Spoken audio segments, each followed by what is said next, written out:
Yeah! That's how I like to open up my show. Really? Dude, you're fucking, these Instagram things that you're doing, these Hong Dynasty things. What are you doing? That shit is hilarious. You and Bobby Lee and these 15-second clips. I'm hooked. I don't know what you're doing, but I'm laughing my dick off. I mean, first of all, people always like to, like, it's publicly known that I'm wealthy because of the New York Times and all this shit that came out. The Facebook stuff. Yeah, so people always like, whenever I do anything, to preface it with, well, if I was rich, or if I had your fuck you money, or if, you know, and I go, this shit, most of everything I do costs little or nothing. Like, the Hong Dynasty is, okay, so Instagram comes out, and what, Vine is like 7 seconds, right? Yep. I don't have Vine, but Vine is 7 seconds, Instagram's 15 seconds. We're old guys. When I go hang out with my nephews and stuff, and they're like teenagers, like, they won't even watch a 1 minute YouTube clip. It's like, true, if right? it doesn't get their attention, they're like, or they'll watch it with the bar, just fast forward, you know? Yeah. So I said, let's just fuck around. We filmed this thing on our iPhone, and it's just, you know, Bobby Lee's actually an actor. Or, you know what, before we get started, let me just say, I was on Joe's show last time, and it ended with me saying, it was a dumb idea, but I was like, I'm extremely unhealthy. I'm out of shape. I have like mercury poisoning, high blood pressure, high cholesterol, all that shit. I just got diabetes, and I said, "I'm gonna." You have diabetes? Whatever. I mean, everyone's gonna have it soon. But I said, I'm gonna. What did I say? I was gonna spend a year to get trained, and I want to have like a UFC fight or some shit like that. And you were explaining to me how dumb it was. Yes. Bobby Lee's brother, Steve Lee, who's 40 years old, who's one of those guys. He's like 1,000 times funnier than Bobby without trying. Like, Bobby's like a professional comedian. He's just a funny, crazy guy. He's got a sort of an Al Bundy thing where he's 40 and he talks about how he could have been state champ if he just did this one arm bar or something. Right. And he used to work at this place, Fat Sal's in Hollywood, part-time as a sandwich guy, and I hired him to be on my show full-time.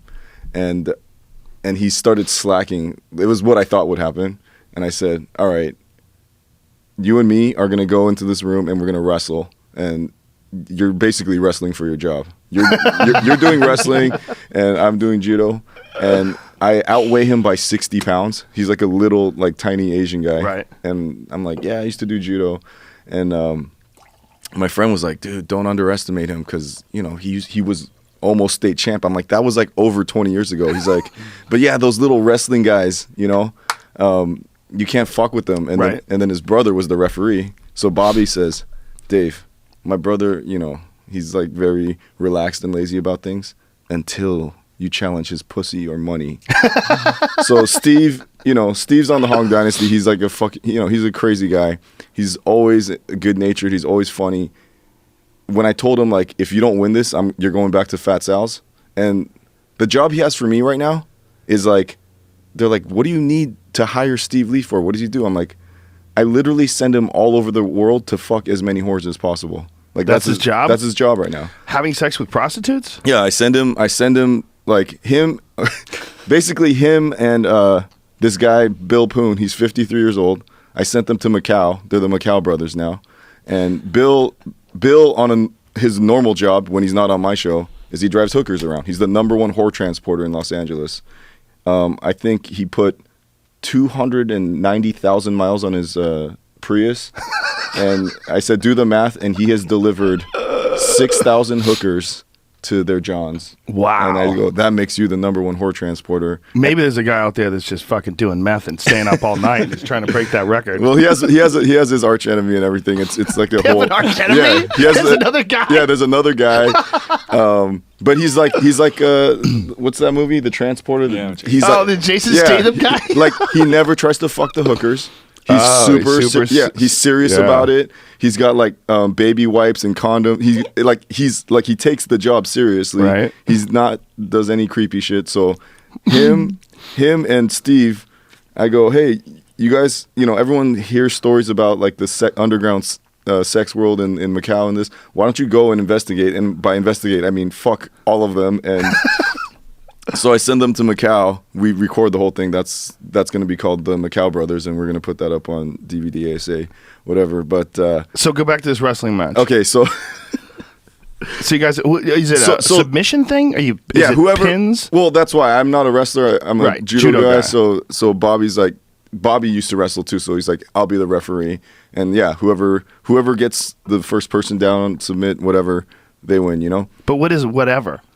Like, is it to tap out? Because if you get a jiu-jitsu guy down, it doesn't mean jack shit. Right. That's when the game starts. Right. But a judo guy is all about what do you call ippon? When you slam a guy. Yeah, it was just I guess whoever gets someone in a hold that they can't get out of or something. Okay. Because undefined victories. Yeah, because there just no punching or kicking. Okay. It wasn't. Okay. It Just wasn't, grappling. Yeah. And so, yeah, him working for me is not like sweeping the floor or whatever. Him working for me is getting to fuck really hot chicks. It's a great gig. Yeah. So essentially, his face changes. Because I'm like, and I'm like, I'm probably still giving him his job even if you know.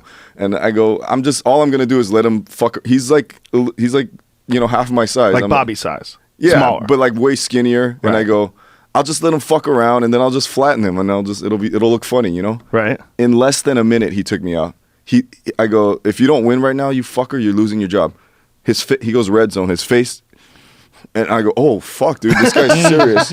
And then he comes at me, and he's small, but then he just, like, grabs my arm or something, gets me down, and I'm like, oh, whatever. And then I can't get out of it. And then he just puts all of his might into this hold, and I'm just sitting there, and I can't get out of it. And I'm like, you know, Asakura, she's just like, I've never seen you look more like a pussy in your life. And I'm like, and I was sitting there thinking, fuck, dude, I remember I told Joe that I was going to do this shit. Like, I was like, people have that glamorous idea that they're going to go and have an MMA fight. And I would never discourage anybody from being an MMA fighter. Mm-hmm. Like, I think you live and you die. If you want to be a bull rider, if you want to ride motocross, if you want to drive Formula One race cars, all those things are dangerous. All those things are awesome.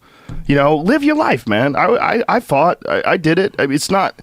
I mean, I fought in Taekwondo and I kickboxed. It's fucking stupid. It's dangerous. I did it for free. There was no money involved in it. I had no insurance. I had no health insurance. So I would never tell someone don't do anything dangerous. But you can't. I don't think you should dabble in that. That's something like there's dudes that are doing it that I know that are like trying to make it in the UFC or have made it into the UFC, that's their fucking whole life, man. Right. They get up in the morning, they're doing their strength and conditioning, they're running, they're drinking wheatgrass juice, and they're fucking taking all their amino acids. And You're right, Joe. I'm not gonna dabble. They made UFC their life. I'm gonna make a serious commitment to my diabetes. I'm gonna make that my life. I'm gonna eat donuts. I'm gonna fucking. Do you really have diabetes? I was pre-diabetic for like the last 4 years. And I like just crossed over the line. Yeah, I just crossed over, and he's like, dude, with lots of a complete nutritional diet change and lots of exercise, he's like, you can go back to not having diabetes, but whatever. You would rather not? You'd rather just take insulin and just eat donuts? I know, it's horrible. That's so bad. They say 50% of everyone that's being born in America today will have diabetes. Why don't you do this, since we're on the show? Okay. You and I are talking and we're friends. Why don't you hire someone? See, you got boatloads of cash. Hire someone to concoct a diet for you, to feed you. Right. Hire someone that's a nutritionist that is going to concoct like really healthy meals all day long, really low sugar, and you'll cure that shit within a few months. I mean, you just met him right now, first of all. Critter? Yeah. Critter's going to do it? Well, this is what happens.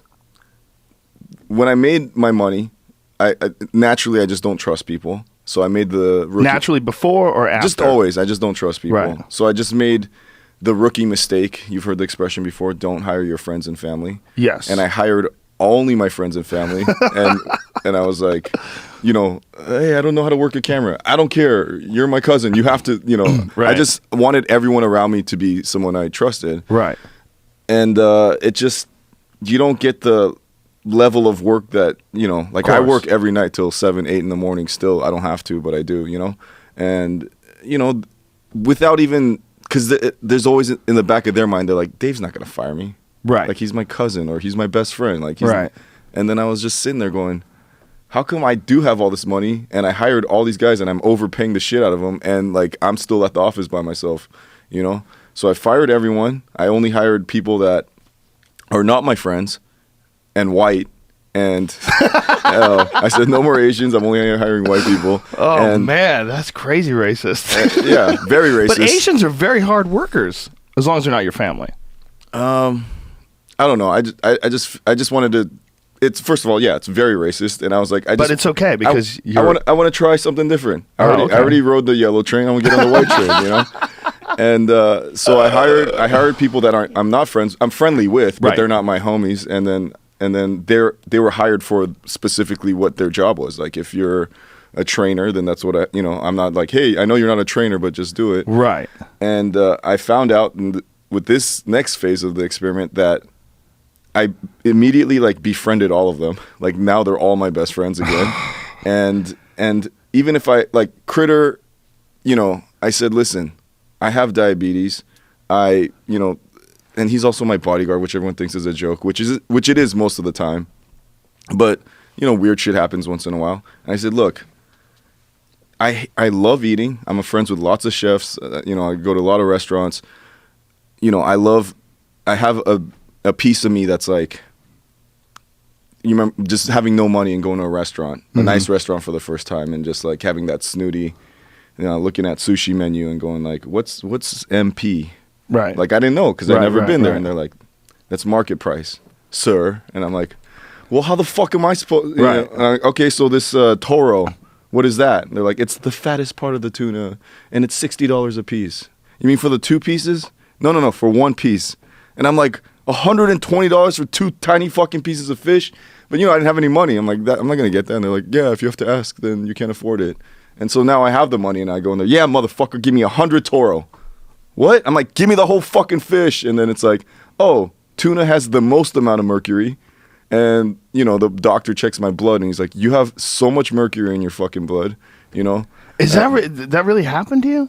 Yeah, like you were eating that much sushi that you were getting mercury poisoning? Well, I thought it was healthy. The oceans are polluted as shit. They're so polluted. They're full of like radioactive waste and all this shit. And I'm like, yeah, I'm not eating hamburgers anymore. And every meal costs $500. I'm rich, motherfucker. And it's like moderation for everything. Right. You can't eat fish every day. I was starting to get what was it?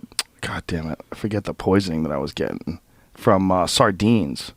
Sardines have tons of arsenic. Yeah, I was getting arsenic. Sardines have tons of that shit. It was a small amount. It's a heavy metal. They're eating at the bottom of the ocean. There's just fucking garbage down there. And once that shit gets in your blood, it takes forever to get out. It didn't take long. Really? I got rid of the arsenic in a short amount of time. I just stopped eating sardines. Oh, I was eating them every day. Wow. White trash. I like sardines. I just love sardines. Well, I don't know about the arsenic, but they said because my hair started falling out and I couldn't. I'm still relatively young, but the mercury was making your hair fall out? Well, it said for mercury poisoning, it's like memory loss, and like it's like I'm like I have the same memory as my like 70-year-old father, who's like, well, I'm like people will do the, hey Dave, you just told that story, and I'm like really, and I'm like fuck, and it's like I know that. Like it's like when you know something but you're feeling really dumb, and I'm like, why? What's this block? And they're like, dude, your blood is like just full of it. So, wow. So I told Critter, I said, listen, I need the kind of trainer that physically abuses me. Like you can put a finger in my ass if you have to. He has huge hands. I said, here's the key. I don't think that's necessary. I said, here's the key to my house. You need a salad. Every single. I know, but I don't have that kind of discipline because I don't drink, I don't do drugs, and so food is my vice, especially since I don't gamble anymore. And it's like I love to eat, and I love to eat late at night. I like to have dinner number 2, dinner number 3. So I said, here's the key to my house. Every single day, I'm going to come up with some excuse to not work out. Oh, I got to fuck this girl, or I have a really important meeting with Joe Rogan, or it's like, I don't care. You have permission to come into my house, physically drag me out of my bed, punch me in my chest, and get me to work out because I'm not going to want to. He's a big dude. You don't want him punching you. Yeah. Well, he's also, this is the best part. Everyone's like, you have a bodyguard? What a joke. You have a bodyguard? And I go, yeah. In the last year, my 2 major injuries are from him. Like he almost broke my neck, and my rib's broken right now. He broke my rib like 2 weeks ago when he just, I don't know what that syndrome is, like when a parent loves their baby so much that they shake it and the baby dies. Like, because he has the weekends off, so when I see him, he sees me and he picks me up and he always like hugs me. He broke your ribs by shaking you? Well, he hugged me and he was shaking me, and while he was shaking me, my friend David Chang tripped him. Oh no! But then he fell on top of me. Oh Jesus Christ!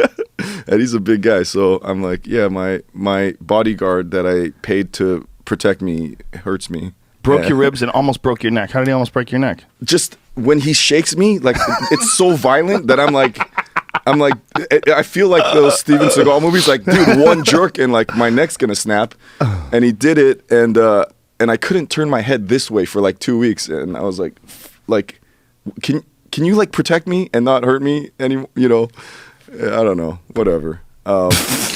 What you need is someone who's a dietitian. Someone who's going to be... You can hire like a professional chef. Kevin James used to have this guy who worked for him. It was fantastic. He had this guy working for him all day. Right. The guy would cook all these meals, and he would leave pre-prepared, like really healthy meals in his refrigerator. And then he hired some woman to do it after that. All right, so I did that for a little bit. Like, Yeah? I got this... see, this is what I'm talking about. I don't remember the name of the service, but they deliver the meal every day. Okay, there's a bunch of those. Yeah. Susan's Healthy Gourmet is one that I used for a while. It's like, yeah, and I'm like, cool. I'm being. First of all, I was miserable.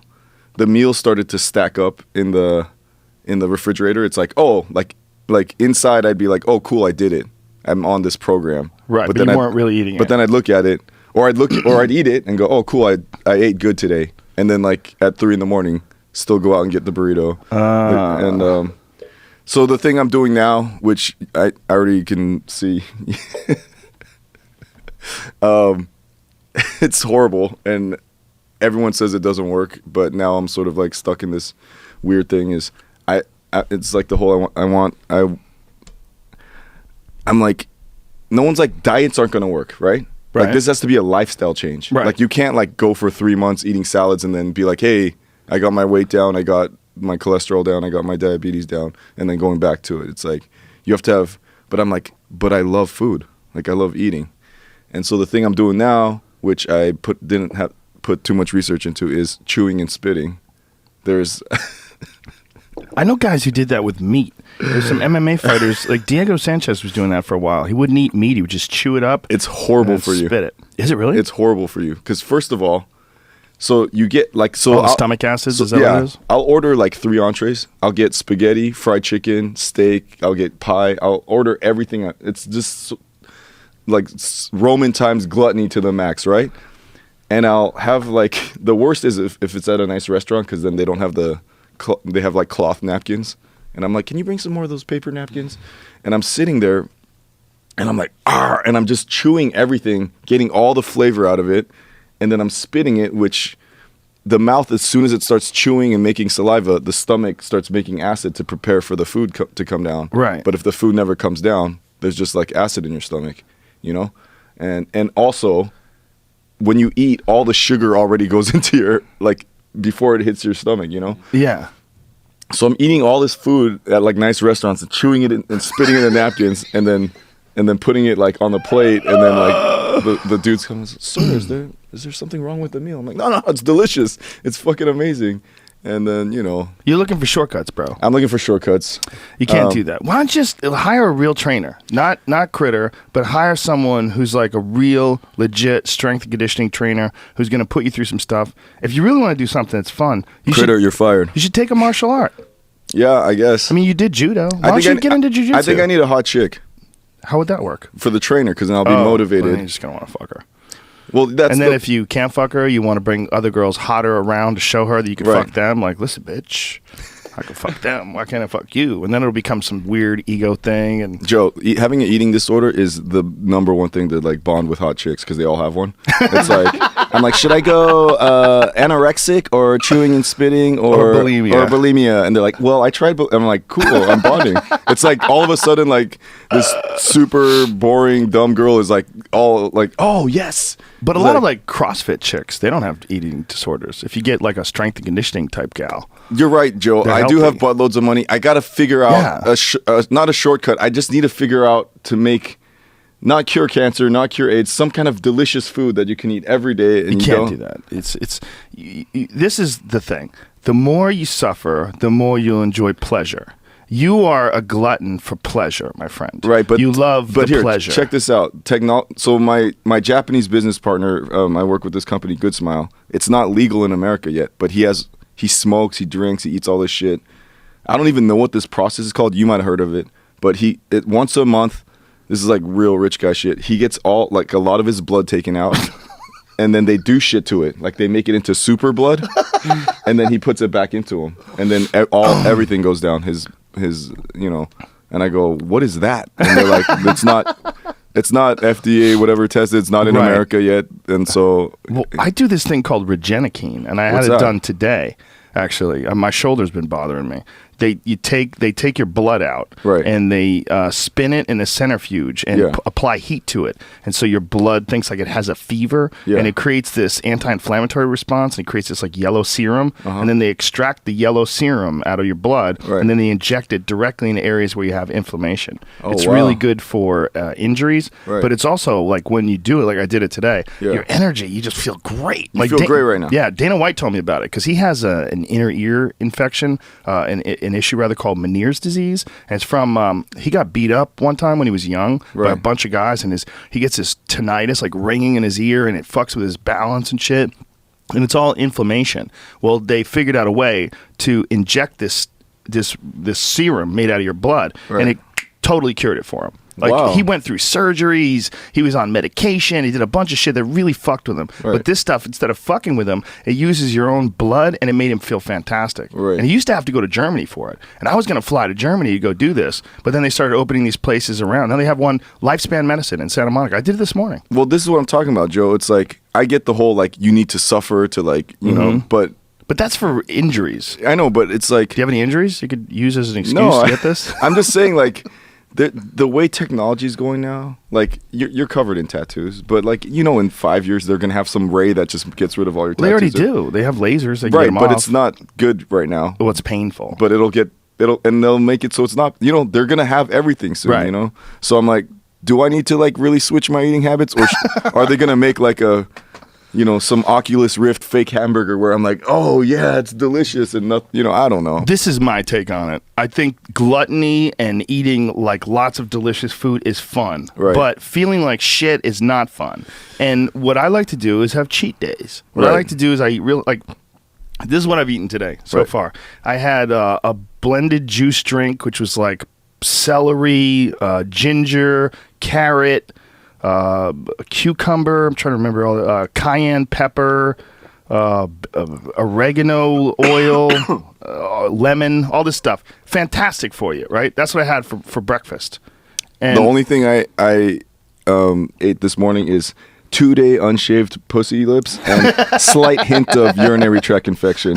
That's the only thing I ate today, and I feel great. I don't know if you're gonna feel great in a couple of hours once the fucking infection kicks in, but I got iron stomach. I will go to fucking In-N-Out Burger, man. I'll fuck up. I had Popeye's chicken last night, dude. And so because you ate that, that's why you got to eat this weird ginger drink. Well, because I eat primarily healthy. Primarily healthy, but then occasionally I go off the rails, but most of the time my body's getting healthy food, That's the key, because you feel better, man. And you will feel better. I feel great. You'll feel better. You'll have more energy. I drink these blended kale shakes in the morning. I make them myself. I throw kale. Kale tastes like shit. It tastes like shit. Why don't you use spinach? You can do that too, but I like kale. Okay, it's a superfood. Spinach is a superfood too. They're all good, but I Kale's blend it up. Kale's hip right now. It's fucking strong. It's got a lot of nutrients in it. It's really good for you. What's better, kale or spinach? Probably probably kale, because it's a little darker, a little greener. That's the key. Like dark green leafy vegetables. They have phytonutrients and all sorts of vitamins and stuff. And you get something out of them. First of all, when I eat them, like I'll have a bowl. Like this high, like I'm pointing to my about 10 inches, like a big fucking salad bowl that you would give to like a family. Like, oh, here's our salad, and everybody would take a portion. I blend that whole motherfucker up, and I drink that shit myself. Wow. With 4 cloves of garlic. I throw a whole apple in there, ginger. I throw a chunk of ginger, like a thumb-sized chunk of ginger. It's just, everybody else who tastes it goes, what the fuck are you drinking? But dude, I throw that shit down, and it's like rocket fuel.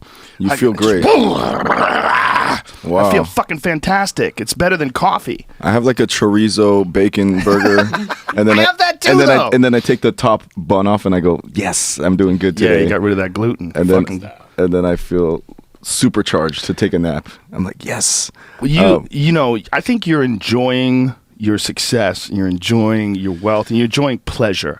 and that's a part of who you are. And that's also, I think, one of the things about artists is artists are very indulgent. I'm feeling that about my comedian friends, and and You think by so? the way, yeah, you're very indulgent, but And very you're self-destructive. you're a natural comedian. You are a natural stand-up comedian.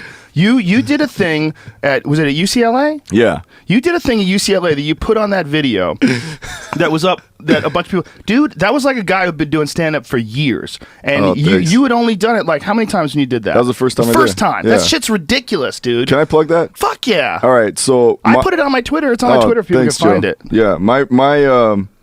My problem with the internet is I always think it's like the Wild West when it's actually not. So almost everything I put up on YouTube or Vimeo gets flagged. I just put up a new episode of my show DVD essay and it got flagged. So Gets flagged for what? just there's Nakedness. nakedness or whatever. I mean, I think You took you changed your DVD ASA page, yeah, it's like Wikipedia now.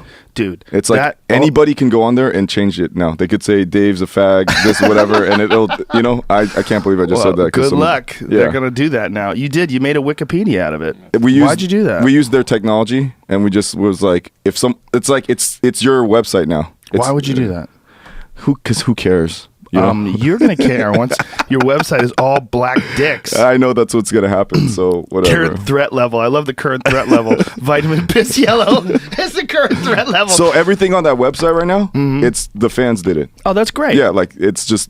I'm like, fuck it. I'm not even gonna maintain my own website. Like you had a thing where you got offline. Yeah. You took down your podcast and you put up this fucking disclaimer. And I had to text you about it immediately once I read it because I was alone. It was like 2:00 in the morning. I'm in my house and I'm howling laughing because you're talking about racism, but you said something that's totally true. Right. You're like, everyone's afraid of the yellow man. Like, black men get to fuck, but how come Jackie Chan never got to finger bang or fuck in Rush Hour 1, 2, or 3? And I'm like, it's true. Jackie Chan, like, he's safe. It's amazing.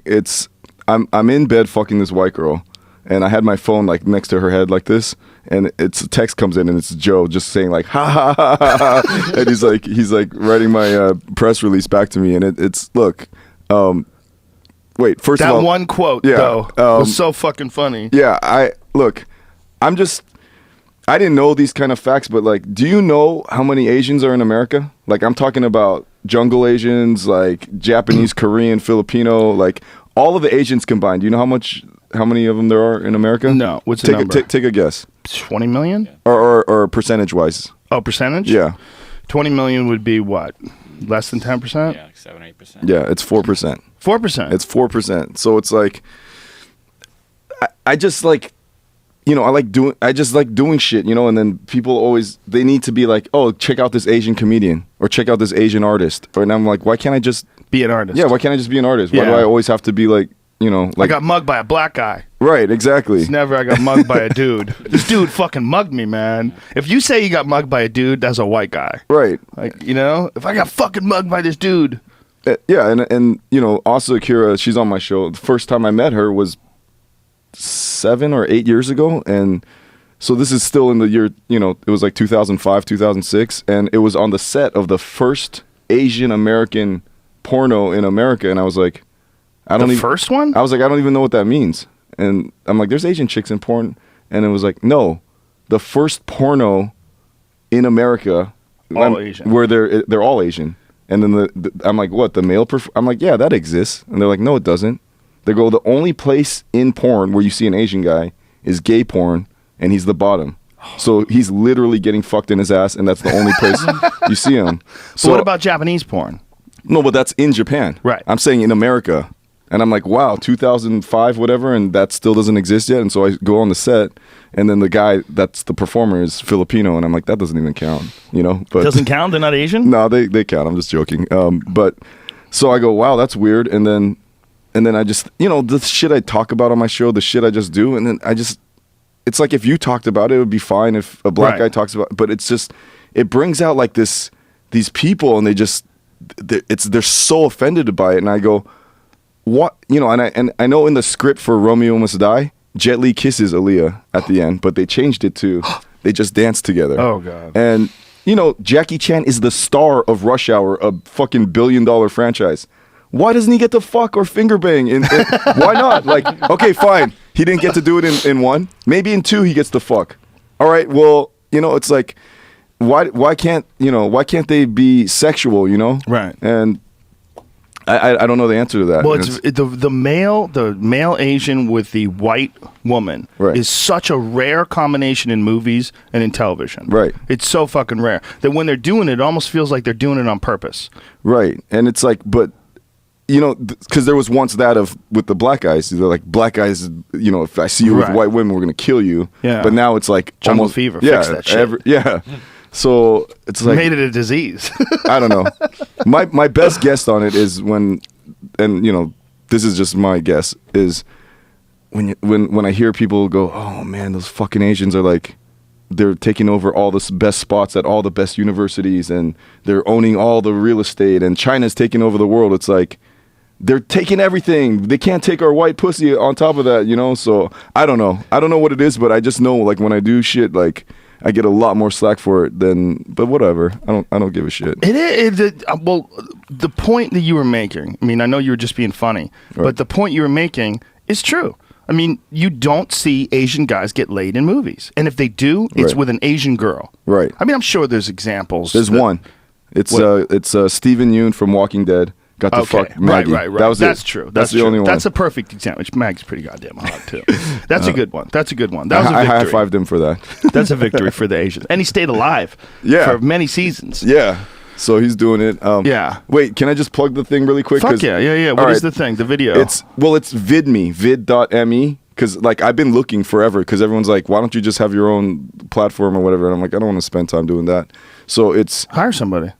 Well, I mean... It just, like, when you do it yourself, it always I don't know. I don't want to... For me to have less employees, it's not even the money thing. Right. Like, I don't want to become a manager, you know? Right. So these kids started this thing, VidMe, which is, like, my answer to YouTube or whatever, and I could put anything up there. So I put my comedy special. So if you go to vid.me and then put in DVD or subscribe to DVD, I say, you have my comedy special, which is the first time I did comedy at UCLA, which is intercut with, like... machine guns and girls' buttholes and like a lot of stuff. Me slapping cigarettes out of smoking vaginas and there's a lot of stuff. Stuff that you can't put anywhere. Stuff, you know, like here. Can I give you a great example? Like, well, first of all, talk about Instagram. I went on yours and like someone found their high school drawing art. Like, oh yeah. I mean, you have the frenetic energy of like you got like that Bernie Wrightson and like you have like you got all the you were like good. I was pretty good. Yeah, you were pretty good, and you had all the you like went crazy with the detail. Whenever I see a young guy with like lots of detail, I'm like, that motherfucker has a lot of energy. That's usually from like especially the subject matter, like the rage, drawing every fucking hair on the werewolf's face, and whenever the teeth with they're glistening with the fucking blood and whatever. Well, I was obsessed with comic book art. Yeah, I mean it's great. I mean, I think from what I saw, and how old were you when you did that? Somewhere in high school, probably 15 or 16. That's what I'm saying. Like, you stopped at some point, right? I had an asshole fucking art teacher, man. He wasn't. Look, I feel bad for the dude because he was clearly a dork, right? You know, but that's great. He had this way of talking about shit where he just killed all your dreams. I would draw all like Conan the Barbarian and ninjas and werewolves, and I would draw shit that I would like teenage to buy. boy shit. Yeah, teenage boy shit. Yeah, I did a whole that's series. Awesome. I love that. That's Little Red Riding Hood. I did a whole series of like little kid stories that went wrong. Like, Three Little Pigs. There's a werewolf who fucking just attacks the pigs. And I had Humpty Dumpty. I'll pull that one up eventually. Humpty Dumpty with an axe. You're an artist. Everybody up. You're an artist. Yeah, well, I certainly was. That's what I was going to do for a living. Until I started fighting. And then when I started fighting, I became completely obsessed with that because it was so primal and so much different than anything else I'd ever done. We have the same story up until then, or even up until then, because in high school, I drew like that too, like crazy detail or whatever. And then I started fighting too, and I loved it. And then I started fighting all the time, except I never won. Like 90% of the fights I get my ass. I still loved it. I'd be like, yeah, let's fuck these dudes up, and I'd be. Oh, you mean like fighting like on the street? I had a lot of anger. So I didn't do that. Oh, you mean fighting like at the dojo? I only had like one fight in high school, and it wasn't really much of a fight. Well, one other time where this is the best one was the most important one for me was this dude. we weren't even like fighting. It's like he was this kid. Like they bust these black kids in from bad neighborhoods, Right. Newton South High. Yeah. And there's this one kid, and me and him would just look at each other like in the hallway, and like he would stare at me and I would stare at him. Nothing really happened. But Right. then one day we were in the locker room together, and I was passing him. He looked at me. And I don't remember what was said, but I remember the dude grabbed me and hip tossed me down to the ground, threw Whoa. me on my back, and held me down. And he was thinking about punching me. He was like holding me, and he went like, nah, and just held me and then let me up. I was totally humiliated. Totally humiliated. You said the N-word with the ER? No. I didn't say Okay. anything. I'm kidding. I mean, I think I said like, what the fuck, or Yeah. something like when he was told. But I realized, That oh my humiliation. God, I don't know how to wrestle. I think I was probably 14. I was like, God damn it, I don't know. I need to learn how to But wrestle. that humiliating feeling, you like, I don't want to ever feel that It was again. terrible. Yeah. I'd taken like a couple karate classes before then, but no grappling whatsoever. Right. So at the same time, I joined the wrestling team and I started getting really serious about Taekwondo at the very same time. Right. And it was because of that dude. Like I owe him. Right. He made me who I became, like for real, because he humiliated the shit out of me. But looking at, like, that changed your course down Yeah. that path. But if that never happened and you stuck with the art, that looks pretty good, man. well, I enjoyed art. I still do. I still draw. I was draw. Do you with my draw like kids. that? Yeah, I could still draw like that. I mean, do I you like wanna- cross hatching and all that stuff. Yeah. I love cross hatching. Yeah, I like to do like pencil and then ballpoint pen over the pencil. That's like my favorite style. I have some other stuff that I'll put up that I did like that. Yeah, I want to check it out. Because like technical pens, Right. I always found to be like a little too permanent. Like Right. I like seeing like I feel like with a ballpoint pen, you could sort of almost barely touch the paper and the image just starts to slowly come out. Do this with your kids. Ballpoint pen, draw on bananas. Like that sensation of a ballpoint pen on a banana is like the best thing. And then like the next day when the banana peel dries up, the drawing looks different. My kids love art, man. Yeah, it's a fun thing. But my progression was the same thing. Everything in high school was this shit, like cross hatching, pen, pencil, Prismacolors, and then I discovered spray paint, which was like the fucking like the best thing ever. It's like, oh my God, I discovered the Matrix, and then acrylic and oil paint. But what I discovered now after painting and drawing for years is that all those things I just said, spray paint, oil, acrylic, is you just, even pencil is like, you draw something, you create something, and if you don't like it, you just paint over it, you just erase it. And then the new thing that like this is like alchemy or like painting with magic is the watercolor. It's like the medium in art that has like, I'd probably say like the least amount of respect, because it's like, oh, watercolor, you think of like old ladies, on Sunday. Yeah, why is that? I don't know, but like this whole book that I did is all watercolors. It's like 300 pages of watercolors, and I'm like, I'm a pretty well-respected artist now. Like, I should be able to get this thing published. I shouldn't have to like self-publish it, and I don't want to self-publish it. That's like in the same way, like I don't want to put up my own. What do you call like I don't want to start my own YouTube or whatever. Like, I just would rather to do the art and have like a respected publisher Right. put it out. So I turned the book in and start this bidding war with all the cool artsy publishers that want to put it out. And they're like, Dave, you got to take these 4 pages out. Our legal team looked at it, and I guess there's obscenity laws, like you can't put a AR-15 in a girl's butthole or whatever. And I go, but I thought, It's art. it's art, and I thought, like, we lived in America. I thought you could do whatever, Right. And I guess I keep pushing things and finding out that you can't do them. But you can. You can. You just can't do it in their forum. Right. That's all it is. And I go, what's the problem? They're like, we might get sued. I go, well, by who? I don't know. It's always like this preemptive, like this imaginary fear. And I go, We need people like you out there. I go, look, like, and I was excited because I was like, oh, these are like the publishers that I like. I would love to work with you. And I go, so I put the book out myself, and it's like, we sold it out, like the special edition right away. If you want to get it, it's at davidchoe.com, but we made so much money on it I don't want to say this like I'm bragging, but it's like, I didn't even want to make that money. Right. Like, I would rather someone else make that money. I just wanted to put it out, but it's like, They wouldn't do it, so you had to do it yourself. and that's sort of, I bring that up because I'd rather it's so easy to just do a video and throw it up on YouTube. That's so Right. easy. I don't want to fucking find, it's like, I just want to make shit and just put it out there. But everything I do gets taken down. So I just gotta, it's just you're an unusual guy in an unusual situation, and you want to be free. You want to be free to express yourself. And someone could say like, "Oh, fuck him, and he's this and he's that, and he's arrogant and he's this," but no, you're being free. You're not worried. You're not being a fake. You are actually doing things that you're interested in. And in a lot of ways, this is a real problem that we have in society with needing someone to publish your stuff. Because if you need someone to publish your stuff, then they're going to have to approve it. And then you're not going to get the original vision of the artist or the writer or whatever. You're going to get a bunch of other people's opinions of what you should broadcast, what you should publish. Well, look, can I ask you this? Because you are, like, since I first did your show, I think the first time I ever did your show, I'd never been on TV, and since I've been on, I mean, you have like a long career in TV, Fear Factor, the UFC stuff, and so I've been on TV twice now. I did Anthony Bourdain shows, Parts Unknown, and I do the news for HBO, for Vice HBO, and both shows that I've been on won Emmys, and like, it's like. Everything I do doesn't have to be guns in buttholes. Right. I can work right. within. You can do it.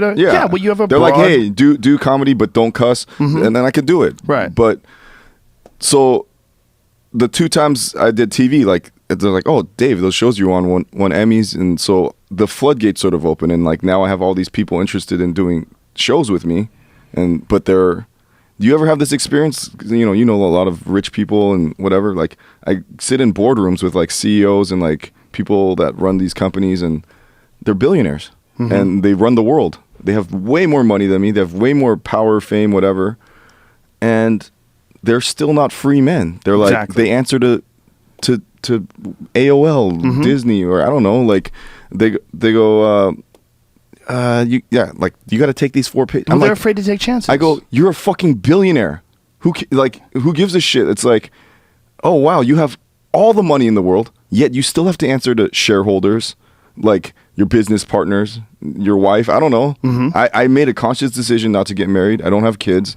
I don't work for anybody, and so it's like, man, it would be so easy for me to just sign this deal and do this TV show, but then they're like.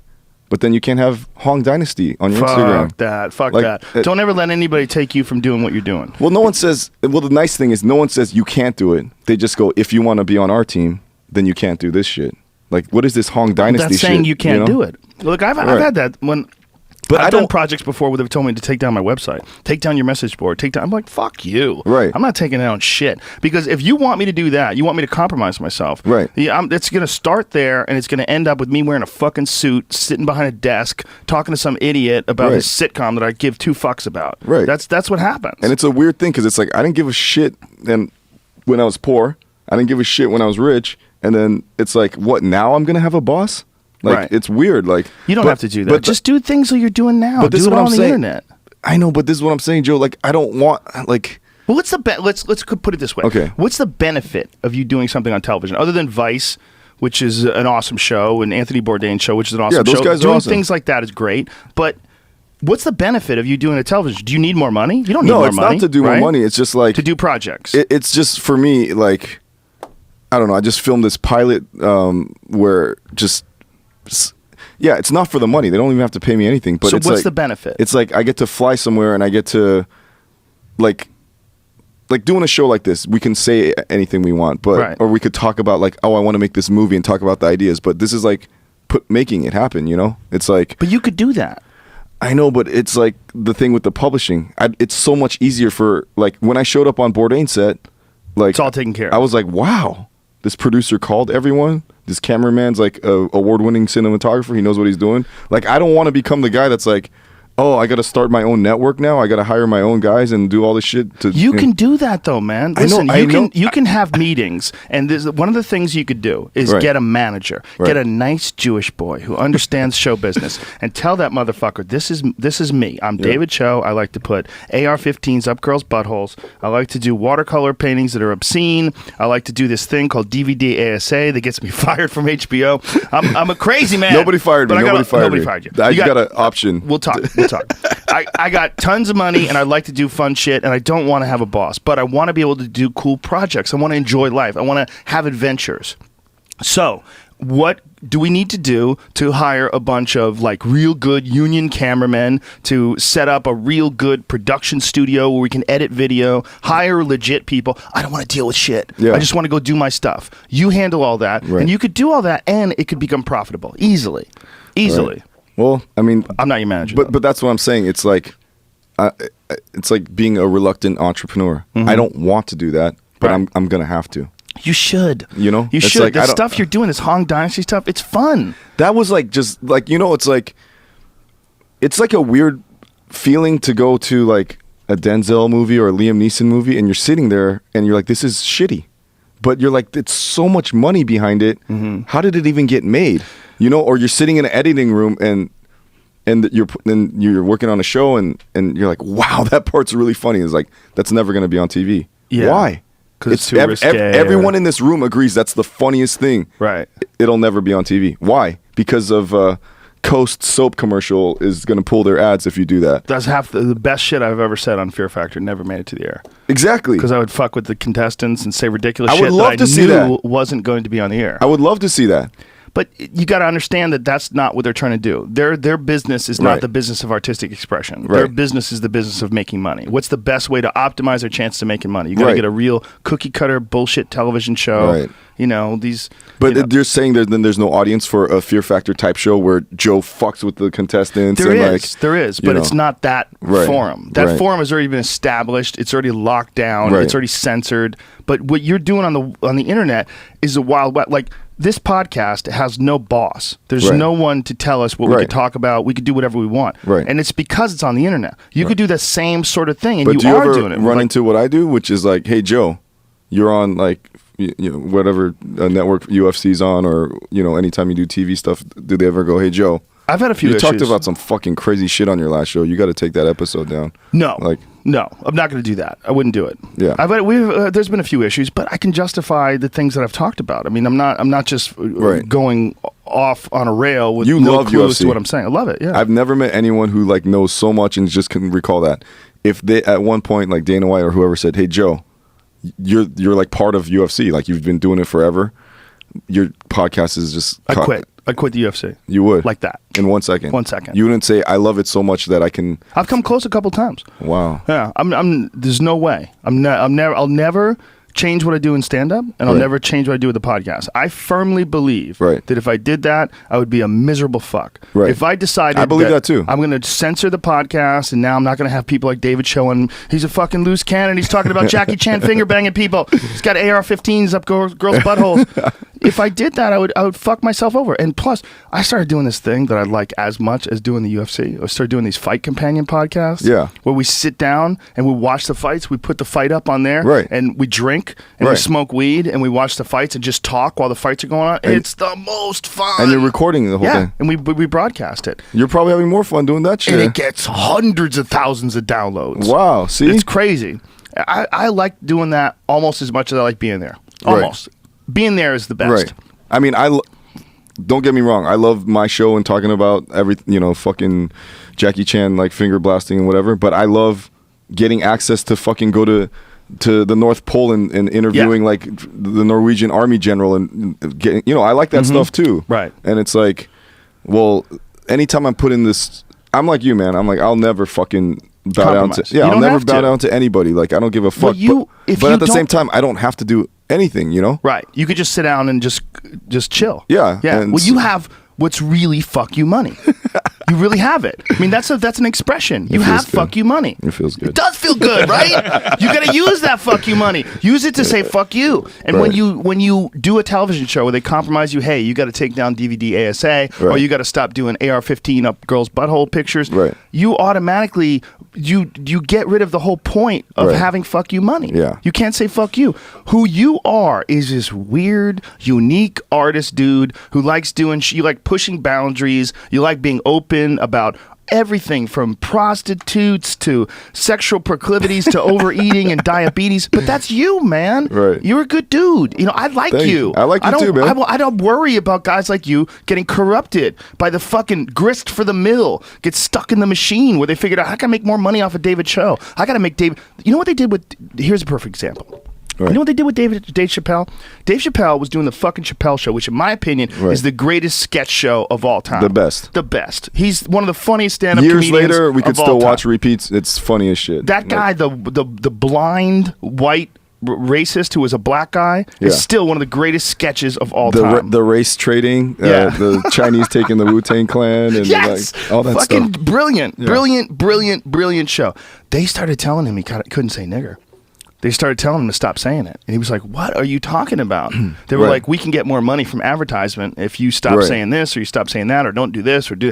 And that's when he went crazy, or maybe he went sane, and decided, you know what, I got some money. And they had a $50 million offer to fucking renew and this and that. And he just said, fuck this. He went to Africa, tried to relax and find himself, and came back and he quit the fucking show.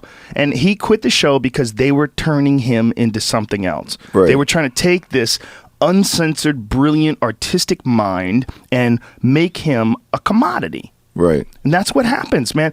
But that's their business. It's not, it's like being alone with a wolf and the wolf eats you when it's hungry. Of course, it's a fucking wolf. That's what they do. It's like, you can't be upset at a wolf for eating you.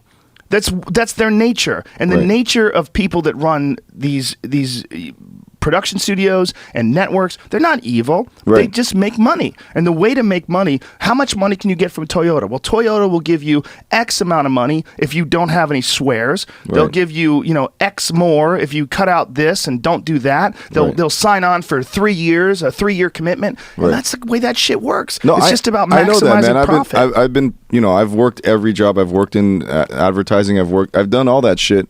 When I made the fuck you money, I sat down. And I have 5 guys that work with me now, and I had a meeting, and I said, the point of what we do, and it's never been, and especially now, is to not make money. I know I could sit here and talk to you about, like, should you turn into subscription base or ads and this and that. We've never had ads on my show, and because I don't have to. And it's like, it would be nice if we made stuff that did make money, but that is never, the last 3 years, like, everything I do just, like, hemorrhages and bleeds money. But, I can sell one painting and make that money back in one day. And, it's like, people have had this discussion before when they're at 7-Eleven buying a scratcher or Super Lotto ticket, and they're like, man, if I had $100 million, this is what I would do. But it's like, in this country, and I don't want to go on a diatribe about greed or whatever, it's like, when is it enough? Like, when is it, like, so you got a show that, like, the Chappelle Show, and he wants to say nigger. Just let him say it. Like, he feels good. He's allowed to say it. It's like, they're not Chappelle. So when you have people that are not creative people, or not, they're certainly not responsible for his creative vision, and they start interfering with it and trying to monetize it, that's when it becomes a problem. When it isn't a problem is when you, who is the artist, is in complete control, like a podcast, like your DVD ASA podcast, or like Hong Dynasty, or any of this other shit you do, like all of your paintings. No one's standing over you and go, Dave, stop painting tits. You're painting vagina. You're making women objects. You're doing this. You're doing that. You can't be you if that's happening. And look, maybe some people are going to criticize you, and maybe you'll take that criticism to heart, and it'll change your opinion about things, which is totally honest and fine. If someone says, hey, hey, Dave, I'm tired of you painting blah, blah, blah. And then you go, you know what? That's, it's kind of fun. I don't want anybody to feel bad. I'm just trying to express myself. Maybe I wasn't looking at it from their point of view. And then you could sort of alter your point of view. There's nothing negative about that. It's part of developing, maturing, growing, taking in all sorts of different influences. It's a part of being a human being. But there's a big difference between that and doing it only for money. And that's what happens when you get attached to a network. And it's not their fault. It's just what they do. But it's why, like, I've never talked to anybody about selling this thing. I would never sell this thing. This is we started this out, Brian and I. It would go bad the day that happened. Of course, 100%. They'd fuck everything up. They'd say, you got to stop smoking weed. You guys got lit joints everywhere. You can't do that. What do you mean? Why can't we? It's California. I have a medical marijuana license. So why can't... who gives a fuck anybody? We have whiskey here all the time. Nobody complains about that. Like, what are we complaining about? There's millions of people that smoke weed. Are you telling me that those people's money is not worth anything? The weed dollar is not real money? Like, you got to respect the fucking stoner dollar. We're people. I pay taxes. Okay? I'm in the fucking NRA, goddammit. There's a real problem when people try to take creative ideas and turn those creative ideas into some sort of a complete monetary venture. Right. And that's what happens when you get involved with a television show. Right. It's just what it is. There's some sort of compromise involved. Here's- You don't have to do that. Here's the problem, Joe. It's like when I paint something, it's like some people will see it. If I have it in an art gallery, I don't go to art galleries. It's like the spectrum of media is like this, right? It's like at the top is network television, like blockbuster Hollywood movies, and then video games, or maybe video games is at the top, and then it's like music, and then books, comic books, and at the very bottom is art, right? So at the very top there's the most censorship, there's the most like people with their people involved. You can't say this, you can't do that. Dolphin Tale 2. Right. And at the very bottom is art, where I can paint anything and no one cares, and it's not literal, right? Well, not only that, it's a direct connection to the art. Right. You have your hands on the brush. Right. You're standing in front of the canvas. There's no one there. Right. And you're alone in your warehouse. It's a solitary sport. No one's involved. It's sort of like jerking off, a lot of cross-hatching. And you draw this thing, and it means whatever it means to whoever. To me, it means this. To you, it means that. It's like... and there's very little chances of you becoming like a fucking billionaire drawing comic books, but you get to say what dollar can you put on freedom like that.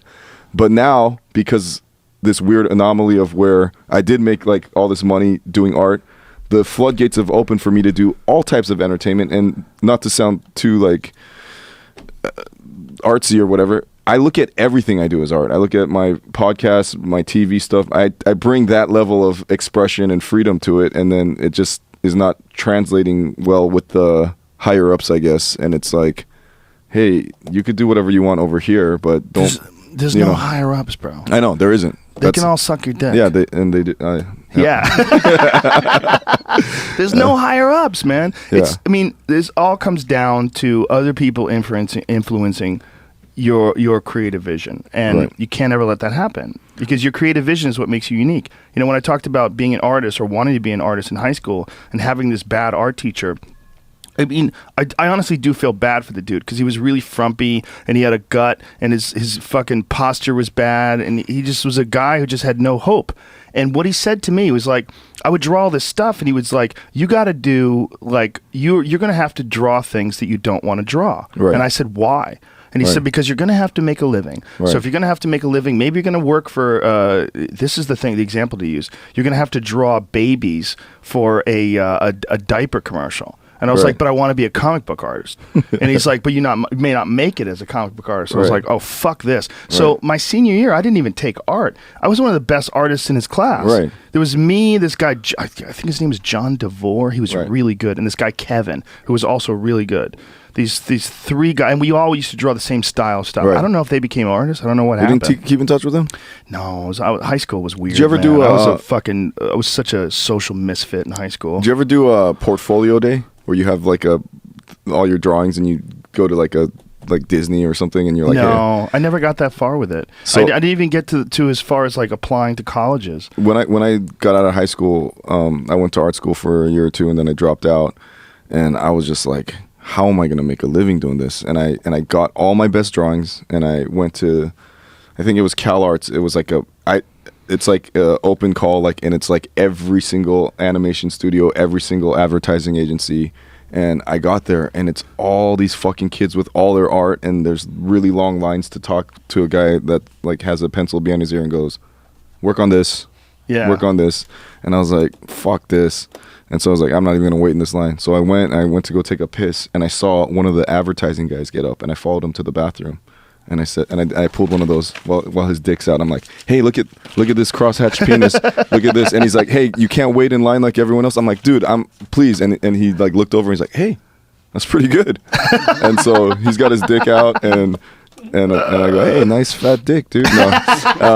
No, he gives me his card, and he goes, you're fucking dope, man. You should come to my office in Beverly Hills. And I was like either 20 or 21, and I was like, yes. And it's one of the biggest advertising agencies in LA. I show up there like with a tie on and everything, and as I walk down the hallway, it's like every movie poster, and I was like, I made it. I'm fucking like young, and I'm gonna make a living drawing. Like, this is fucking crazy. So I think back then, I don't know how it is now, they would have all these artists draw in the style. I forgot Drew Struzan, that Star Wars, the guy that painted all the Star Wars. Mm-hmm. These guys all draw that same style, and you draw the movie poster, and then they give that to the photographer, and then the photographer, because there's no art in movie posters now, Right. and I'm talking about fucking 20 years ago, so I'm sure it's different now. And it was a Avalanche movie with Chris Stallone? No, It's Chris O'Donnell. Chris O'Donnell. I think the movie was called Avalanche. Yeah. And so I sat in a room and I was like, this is so cool. I get to see a movie before it came out, And I'm like, this movie fucking sucks. and then I'm sitting there watching it with like 6 old guys with like cigarettes dangling out of their mouth. And like, all right, guys, we need avalanches. We need this and this. We need Chris O'Donnell looking like this.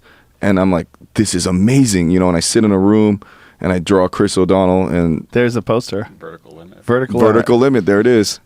I think I drew that. Bill Paxton. Well, that's what you do. There's that's pretty good. Is that Willem Dafoe? Who's the guy in the back? I don't remember. Who is that? Scott Glenn. Scott Glenn. Oh, that guy. Yeah, that guy's awesome. So I got all their headshots. I'm drawing them. The art director's coming in. He's like, it's amazing. He starts with the compliment. Dave, that's great. Can you do it again? Like a little bit smirk, a little bit more heroic. And then not even a day in, I'm like, I hate this job. I just drew fucking Chris O'Donnell. And same thing. I had the same thought then. I'm like, how did this movie get made? Right. Like, it's horrible. Like who, like why don't... Chris O'Donnell's a beautiful man. Girls want to see him. Right. It's a good date night movie. And so It's very safe. I lasted at that job, when you say, like, you got to draw shit. Like, yeah. The next one was, like, a Sandra Bullock movie where she's an alcoholic. Like 28 Days or something. And, that whole, like, hey, I'm somewhat part of showbiz and I'm working and I'm making the good money. I walked into the guy's office less than a month in. I said, like, thank you for this. Like, I appreciate it. Like, this, I learned so much. I can't do it. He's like, what are you talking about? Like, you see that line? You see how many people would die? He's like, Dave, and he closes the door. He was like, I'm going to tell you something. You remind me of me like 20 years ago. The fucking crazy hair. You got, like, that fucking punk rock attitude. If you stay here and you do what I tell you, you could be running this fucking place in like 20 years. And he's like, and I was like, oh, he gave me a nice ego boost. Down with the devil. Yeah, and I'm like, I wonder if he said this to all those guys out there, and because I was the youngest guy there, and I go, I can't even believe I'm telling, like I said, thank you for this opportunity. I can't do this though. I can't. Like, I feel like art is my passion. I love it, and I feel like I'm dying here, because I thought, I could draw Chris O'Donnell all day, and then at night I could draw whatever I want, AR-15s and buttholes. Right. But muscle memory. I had just spent the entire day training my hand to draw in the Drew Struzan style of Chris O'Donnell. I get home and I want to do my shit, and I'm like, oh fuck, that butthole looks like Chris O'Donnell's face, So I tell the guy, I go, hey, look, I can't believe this great opportunity you gave me, but I'm gonna have to regretfully decline this thing. And he goes, what are you gonna do, Dave? Draw your funny books. He didn't say it in that voice, but he's like, he was like mocking you. He's like, no, yeah, a little, not like hardcore, but he's like, what are you gonna do? Yeah. And he's like, good luck with that. And I was like, you know what? I've made it's for me the saddest thing when I see young people that have already like given in. Yeah. I'm like, that's the time you fight. Mm-hmm. That's the time that you should try and fail and try again. And then it's like, when you get old, you're like, at least I tried. Didn't work out. So I said, look, man, I'm going to go for it. And if I end up fucking broke or poor or whatever, then fuck it, at least I tried, Yeah. And the next job from that was drawing midgets and buttholes for Hustler. So I was like, yes, I get to at least draw what I want to draw. Midgets and buttholes for Hustler. Yeah, I worked for like Asian Fever and the whole Larry Flint. Yeah, it's trying to monetize a creative vision. It's really important that you try to figure out what is unique in your head. What is in your head, and how do you get it out? And if you want to bring up the Chappelle Show or anything, it's like this whole like I don't want to start my own network. I don't want to start my own publishing company. It's like I'm just going to do whatever I want, knowing that it's not going to make any money. And then what always happens is, because it's so unique and whatever, it does make money. Oh, that's so easy for you now, Dave, because you have fuck you money. I'm like, how do you think I got it? How do you think I fucking got it? Like, right. It does. You would still be working for that advertising. Right, agency exactly. If you just I took the chance when I had nothing, and I had nothing to do. They say the rich and the poor have more in common than the middle class, because they both, like, if you're poor, you're like, yeah, I got nothing to lose. if I get sued or whatever, like they could take like my fucking toilet paper roll or whatever, you know? So I don't know. You look, you're not trying to make money. You have money. So if you're not trying to make money, it's really simple. Yeah. It's like you just need a manager. You Right. need someone to come along and take care of everything so you can just be creative. Yeah, I got a great manager. I got great people working with us. I got a great personal trainer. Check this broke out. my rib. Check out this painting. Tell me what you think about that. It's beautiful Joe just showed me a painting of a beautiful snow mountain landscape with trees in the style of like Bob Ross. You want to hear something crazy? My 6-year-old did that. Shut the fuck up. By watching one of those Bob Ross things? No, she just takes art class. Are you fucking kidding me? She's very talented. She's been doing art since she was really little. Is this oil paint or what? Yeah. I got with her when she was really little to we sit down and do a lot of art together. That's amazing. She's talented. I got my art from my uncle. I got it from my family. My grandmother was talented. My uncle's talented. My uncle's an artist. Right. It's all just it's in the family. You know what I think about when I see that? It's like, have you ever seen? This is gonna sound bad, but have you ever seen Hitler's art? Yes, I have. Yeah. It's good. But it's very, like, you would think a guy that is a murderer and, like, has murdered, like, millions of people would have, like, a more hardcore, you know? Yeah. It's like, that's great. If you're 6 years, like, first of all, crazy. The thing Joe just showed me looked like a grown adult painted. It freaks me out. The mountains and shit, Right. like the snow in the mountains. So when you're at that age, like the Tiger Woods, Michael Jordan, like, young person, and, like, you're learning your, like, Picasso, whatever, like, you're learning your, just techniques and just getting all that stuff down. Perspective. You get it down and you're like, wow, I can paint a tree with all the highlights off the leaves and the dewdrops and that's great. That's like the time to do that. But then at some point you have to be like, what's inside me? Is it really a landscape? Right. Or do I want to paint some crazy shit? And so like she's great. She has the potential. Like everyone has the potential, right? They get to a point. It's like you discovered fighting, but if you never got into fighting, I think you would have been a great artist doing, you know, all your werewolf stuff. Well, I would have enjoyed it. I still love comic book movies. Right. I love comic book art. Like I love those like really glossy comic book magazines and stuff. So like when I see Hitler's art and I see like these landscapes and just shit, I'm like, dude, if you like went as hardcore in your art as you did with killing people, like maybe you would have never become a, you know? Did you see the thing that was out recently about Hitler taking meth? Like Hitler apparently was like really into meth. Sounds about right. It sounds about right. Yeah. There was some thing like that those was speeches when he's like released. screaming and he was shit. all methed out of his like head. Meth-addled rant. Like Well, he was apparently a hypochondriac and he took a bunch of different medications, but one of them is he took meth. Oh wow. Yeah. Which totally makes sense. Right. That was one of the things they say with meth is that it completely corrodes your judgment. Your judgment just goes out the window. Let's kill Jews. You just kill everybody. All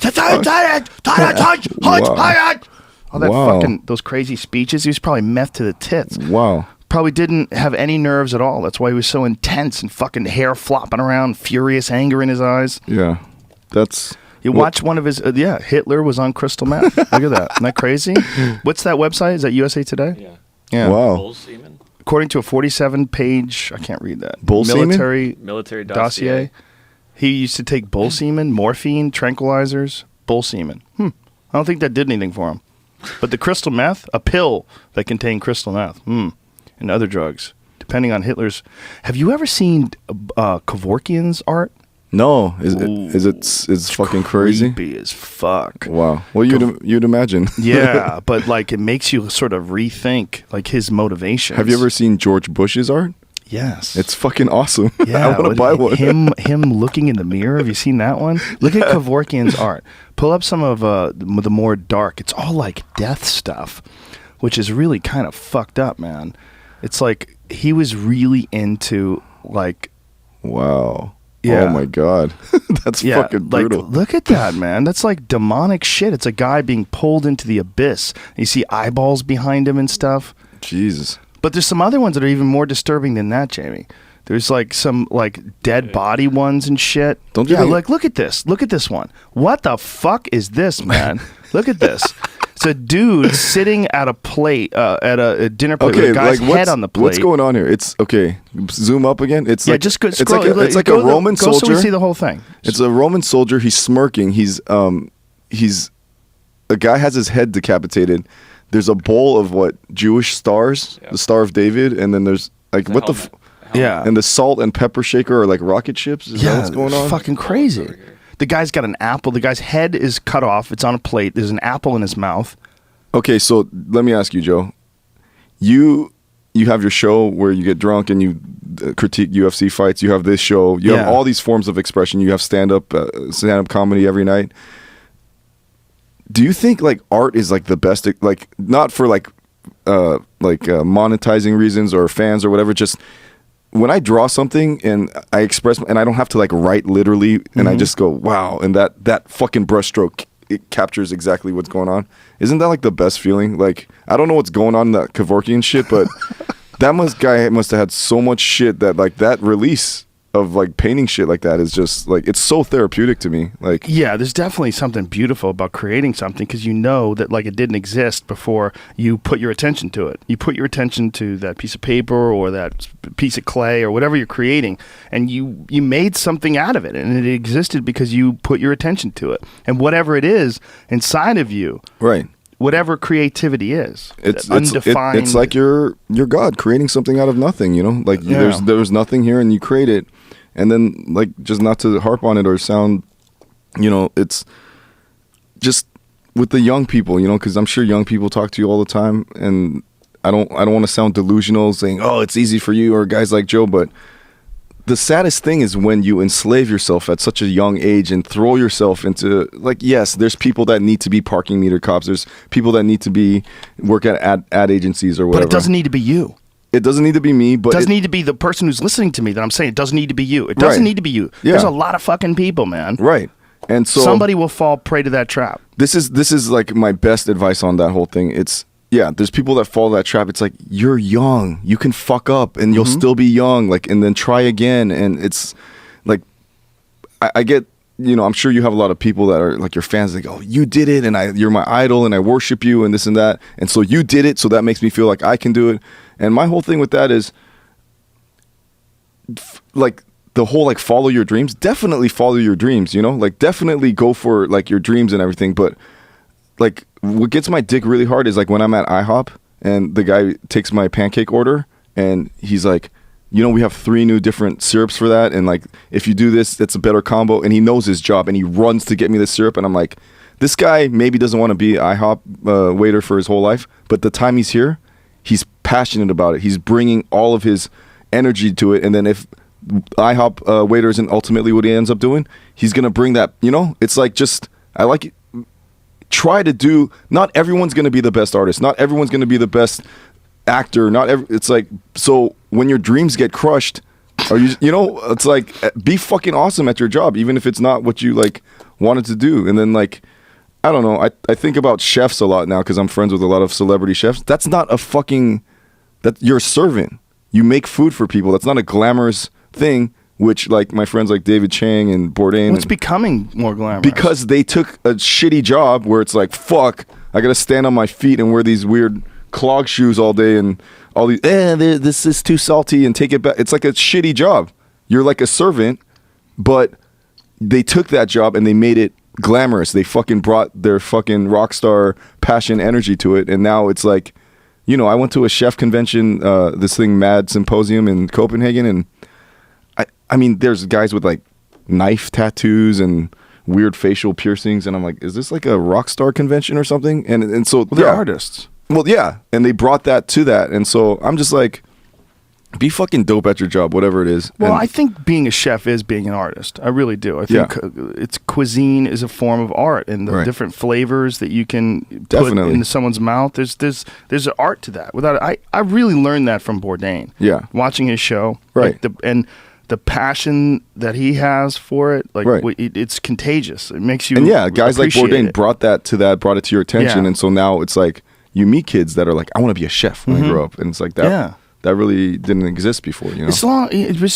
Everybody has something that they're really into. Some people are really into riding horses. I couldn't give a fuck about riding horses. Right. Some people are really into, you know, fill in the blank. Right. So it's a matter of what your personality fits best with and trying to pursue it.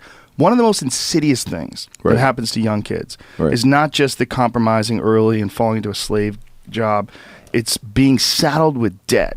Right. Being saddled with debt, right off the bat. That Right. happens so fucking often, man. Right. So often kids go to school and then they accrue fucking $300,000 in school debt, and then they get out and they're fucked. They're slaves. And they almost did it to themselves. Yeah, well, like someone will tell them, like, look, college isn't 4 years now. It's more like 5 to 6 years. Yeah.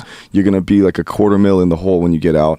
And we're not going to teach you anything here that's going to teach you how to make money. You're just going to know a lot about psychology. well, especially or if you're doing something technologically based. Right. By the time you get out, Yeah. years later, And it's, the- that and- stuff's all. Yeah, and a lot of these professors are like dinosaurs. They're like teaching you some shit that's like irrelevant now. Yeah, there's a lot of that for sure. And it's just also the idea of wanting to figure out what you want to do with your life and having to choose at 18. Right. You're a baby. Right. When you're 18 years old, you're a baby. You've only been alive for 18 years. That's Right. nothing. It's not even anything. It's your first, and the last couple years is the first years you've been able to make your own decisions. Right.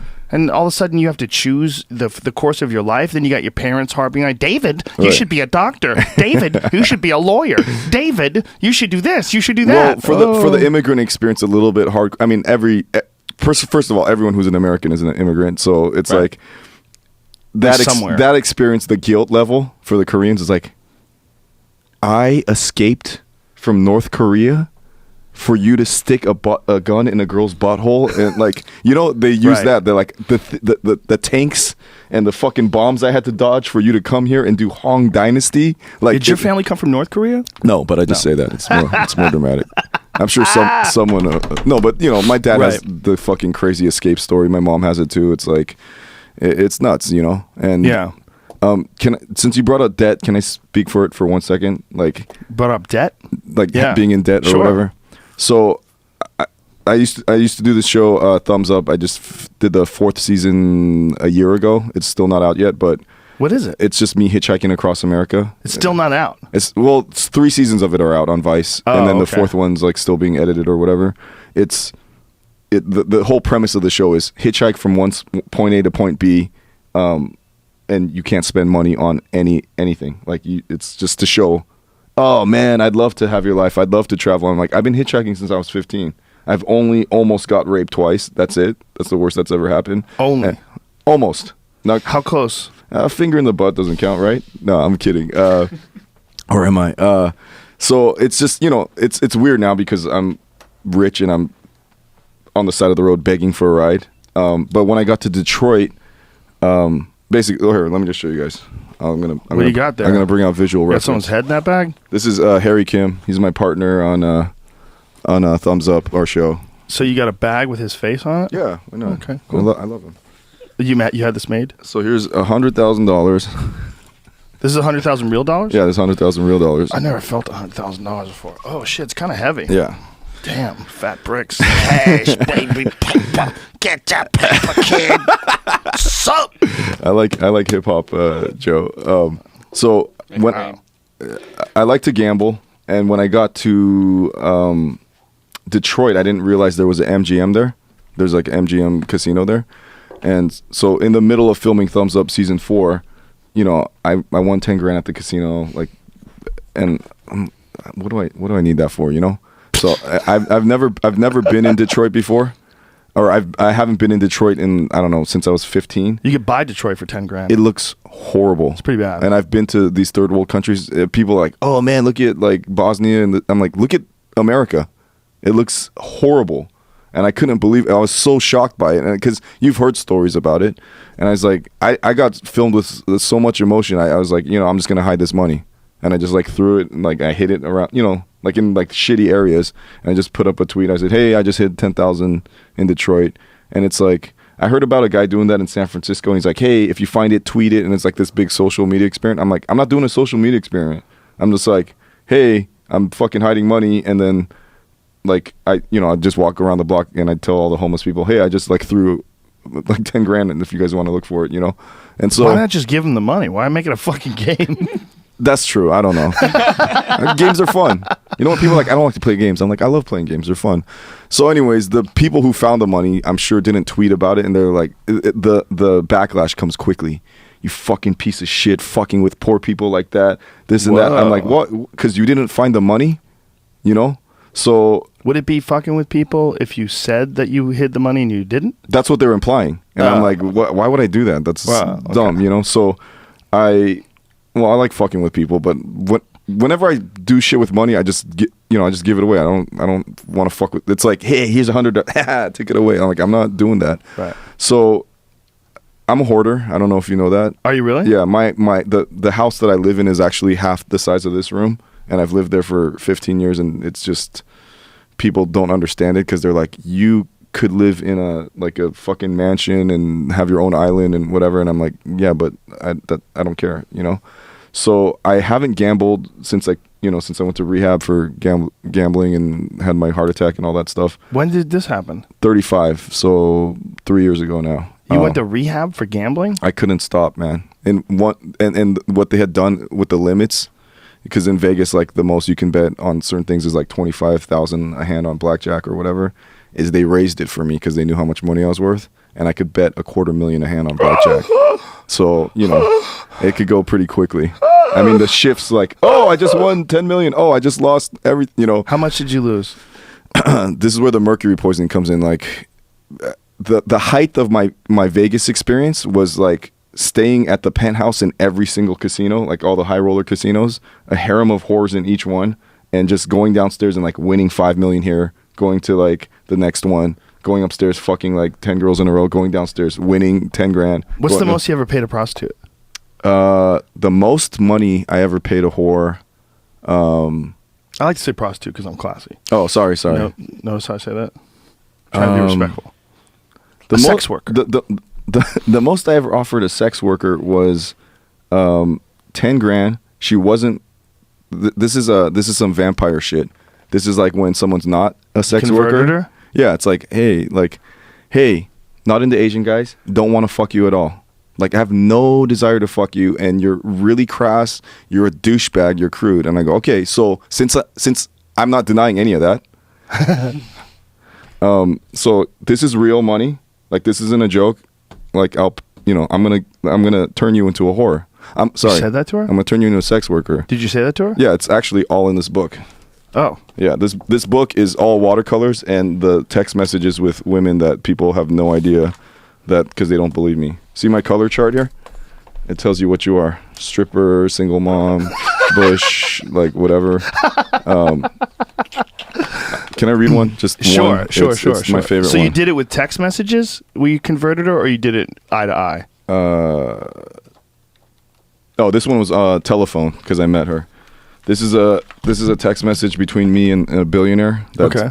I like at some point I just stopped selling my paintings. I was like, I just either give them to free to my friends, or you can look at it for free on Instagram, or you can buy my books that are cheap, or you can go out and look at the murals I did. Like I'm not on this planet to make really expensive art for rich people, you know? Right. So this guy's like, and you tell a rich guy he can't buy a painting. He's like, how much? Yeah, how much? So I write to him. He goes, I don't know how much higher I can go. 180,000 is my final offer. I don't know what else you want. No response from me. Okay, I get it. You don't care about money, but I saw you hit it off with my wife. How much for a night with her? And I write, I don't know. Let me get let me get her lips off my dick right now, and I'll ask her. So it's like, this is shit that happens that like people are like, no, it didn't, and so. Yeah. Is he playing? I mean, is this guy serious? Is he playing around? Oh no, like you know, like when you get to that level of money, like I know rich guys that like pay dudes to fuck their wives, and like just it gets weird, you know. Hey, I was getting there. So tell me about this girl, this $10,000 girl. That oh, you converted. so she doesn't believe me, right? And then I take a picture. I go, I'm holding 10 grand right now, and she goes, "Fuck you, you piece of shit! Like you think like you can buy me?" I go, all right, fine, whatever. I don't think much about it. She calls me 2 months later, and the text 2 is months. 2 months later, and whatever happened, times. Whatever happened in her life or whatever. 2 months goes by. I don't know, a month, maybe. I don't know. I have no idea. The text is the offer still good? Oh! And I don't even know who the girl is. I go, who is this? And what are you talking about? She calls me and she goes, you offering me 10 grand? And I go, no, it's 5 grand now. And she goes, you piece. I go, I offered you 10 grand when I was horniest, and I was like, I was playing a game and I wanted it that bad. I'm like, no vagina. The most any man should ever pay for a vagina is 2 grand. Like, the most. The most. Like, you can, you know. But what about that Robert Redford movie with Demi Moore? That's they should. She was in her prime. Yeah, they should remake it with $2,000. It's like, well, I play this game. It's a dumb game, but you know, I play with Asa and people on our show. It's like someone who's not a whore, right? A person who has a regular job, bartender, fucking, I don't know, something where you make like you're middle class. Mm-hmm. What does it cost for a person who's not a prostitute, who's single, who has a normal job, to just go up to them and go, I will pay any amount of money to fuck you? Is it the Robert Redford movie? Is it $1 million? And like, I go for a normal chick, like, I don't know, 20 grand, maybe 10 grand, 30 grand, something like. As long as they know that no one's going to find out. Yeah, no one will ever find out. That's the big thing. No, people they just don't want the shame. Right. And that's the real problem with the whole idea of prostitution is the shame. And every girl I asked, they're like, I don't know, 5 grand, 3 grand, 2 grand. I'm like, whoa, I shot it way too high. Like, all the guys always say something like 20 and up. Right. And all the girls that, or maybe it's just the women in my life. All the guys, if you want to fuck the guy? No. When I ask guys, what do you think? What do they think the number would be? Yeah. Now, this girl, when you said, now it's 5 grand, what did she say then? She said, go fuck yourself. Then so you didn't have sex No, with her? then she called me back, and then she came and she fucked me, and then she didn't take the money. And she left, and I thought she forgot. I said, hey, you didn't take the money. It's still on the thing. She said, go fuck yourself. And then, what? We have a weird, and we still fuck now. We have a weird relationship. What a good kid. Yeah. She's giving off freebies.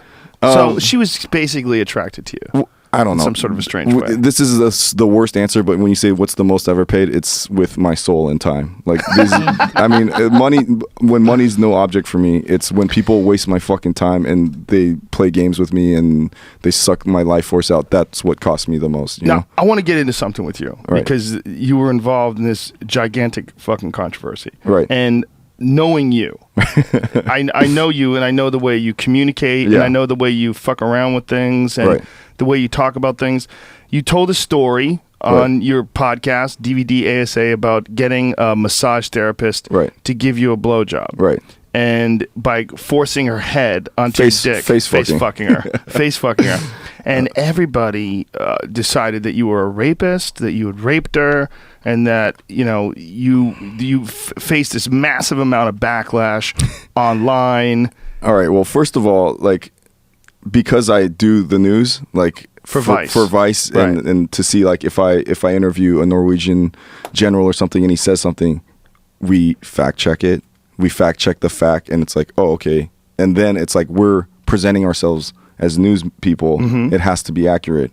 Now, people who just like some, I don't know, like the TMZ Perez Hilton type of shit, where it's like, we heard this, and then it's all like, this guy's a piece of shit, and it's just all gossip, rumor stuff. I'm not even trying to defend myself. Like, I totally fucked up on that end. My shit, your shit is live. My shit is not live. When I record a show, I record usually 5 to 6 hours, 3 shows back to back, because we're not around a lot. And you release like 1 a week? Well, yeah, we did 2 a week for a year and a half, and then it's like, hey, the show, I don't know, like, I know the first time I came on your show, you're like, I don't like to talk about my wife or my family, this and that, and like, that's where you draw the line. My thing is I don't have a line. Like, I'll talk about anything. And I noticed that I started to, like in true artist form, be extremely self-destructive. Forget about like talking about heads of companies and this and that. It's like, wow, I'm really like, oh my God, this girl that I just met won't fuck me. Oh, I heard you say horrible stuff about like this and that. Like, I'm throwing myself under the bus constantly, you know, with my own show. And were you doing it to get a reaction when you were doing all this stuff? Yeah, basically what happened was my friend who's a lawyer said, dude, you're getting into a lot of trouble. And when I say, so I'm like, here's a show I don't have to do at all. It's costing me money, time, headache. There's like weird stalkers hanging out outside. You know, it's like, it was getting bad. It was ruining my life. And everyone's like, why are you doing it? And I'm like, because it feels good. Because it's impulsive. Because I like it. You know? Wild. So he goes, look, there's a lot of people that you're talking about that they don't want you to talk about them. Right. They have real lives. They have real jobs. I'd say almost every like celebrity we've had on our show has asked to take the show down or have it edited. Except for Joe. Joe was cool. But he said, look, if you want to tell a story about like let's say Michael Jordan. I don't know Michael Jordan, but like say you were friends with Michael Jordan, you want to tell a story about Michael Jordan, and it's not, say, a famous white baseball player. So then it's like still a famous person, you know? He's like, change the race. If the point of the story isn't who it is but what happened, right? And change the race, change the when it happened, and change like as many details without fucking up the story, you know? Right. And so. And it was our third show of the day, and my show is like chaotic. I mean, you've been on. There's like 6 people talking over each other at the same time, and I was trying to tell this story, and no one was paying attention. And I don't listen. Like when this show ends, do you listen to yourself? No, I never listen to myself, and that was the one time where I was like, man, these guys aren't listening. So I exaggerated a little. All the bad shit that happened to me, I deserved it. I never should have told the story the way I told it. I should have never like. Whatever. Anyway, anyways, I'm like, whatever. I'm not a rapist. So, and it's like, well, that's what all rapists say. I'm not a fucking rapist. Like, I've never, like, right. And then people started lumping me in with Terry Richardson. I'm like, nobody came out of the woodwork because I don't fucking treat people like that, you know? Right. And it's like, oh, he face fucked her. I'm like, the number one thing, because I have been in prison 5 times, is everyone, because of growing up with like these movies, American Me, whatever, whenever I go to jail is I'm like, I'm not black, I'm not white, I'm the minority in prison. Someone's going to try to rape me, you know? So then I think, then the would you rather get fucked in your mouth or your ass? Or, you know, like those kind of questions. And yeah, I've been to prison 5 times. No one's ever tried to, I don't know, really try to fuck my ass or face fuck me. But did that disappoint you? A little bit. I felt a little bit, you know, I'm like, come on. Not a bad looking guy. Like, but the show ended, and my manager comes in and goes, do you ever listen to your own show? I go, no. He goes, that was the worst sounding, like, he goes, I know you sort of exaggerated and told that story weird, like, you should just cut that out. I'm like, well, then I would be a hypocrite. Just put it out. No one gives a shit anyways. Then, you know, like all these blog gossiping bullshit, and they blow it out of proportion, and I'm like, wow, the show that I created in the first place, like, what happened was when all this Facebook shit happened, I went on Howard Stern where I talked for 2 hours unedited, right? And it was live. Then I went on Barbara Walters, and she butchered my thing and just took out like tidbits of parts. Out of context. Yeah, and I was like, fuck this. I'm going to have my own show where no one can ever fuck with me because it's going to be from my perspective. And what I did was I fucking shot myself in the I'm like the only person ever fucking person in a sex scandal where there's no victim except for myself, and I did it to myself. I'm like, there's no fucking one coming forward. They're like, wait, the feminists are like, wait till this chick comes forward, and we're gonna all get behind her and pay her legal fees because Dave's rich. And I'm like, no one's coming forward. Like, there's nobody there. It's like the girl likes me, and I face fuck her like every week now. It's like. It's like face fucking is not rape. It's like it's like fun. They like, you know what happens when you don't want to face fuck somebody? You bite their dick off. That's what happens. Like that can happen. That is an option. So like when you were doing it, is it just you just get caught up in the moment? You're just trying to be entertaining, or you're trying to be controversial, to be exciting? I was really tired. This is exactly what happened. I was losing control of the show, and like, look, everyone always goes, "Why don't you just do your own show? You fucking talk forever. Why don't you do a show like, you know, Adam Carolla or Joe's, where it's just like you and like one other person or 2 other people? Why do you have like 10 guys on your show? You know?" And so I was just losing control of the show. It was tired. It was late, and I was like, I'm gonna say something a little bit more exaggerated so that they'll perk up their ears, which it did. They're like, oh, you know, and then look. And then the shitstorm started, and it's like, I was like, well, who cares? Like, I didn't do it. I didn't do anything. Yeah, but from their point of view. No. So, but think about it from the point of view of people that are listening to that, and you know the whole concept of rape culture that you're promoting. First of all, rape. can I just say during that whole thing, Joe is like the only one of like my celebrity buddies that like called me and was like, he was a good friend. So thank you for that. Well, you're welcome. Yeah. You know, first of all, I don't know if you raped somebody, but I don't think you ever would. I could be wrong. Obviously, you could be wrong.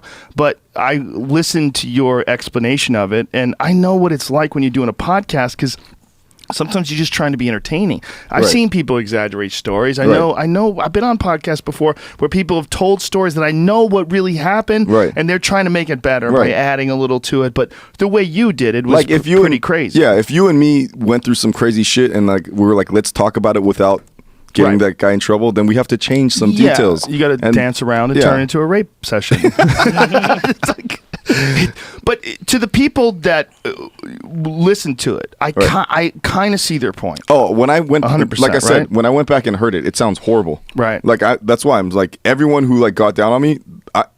I'm sorry. Like I deserve, like knowing who I am, and then like hearing like that thing, I was like, whoa, that sounds bad. Like so, you know.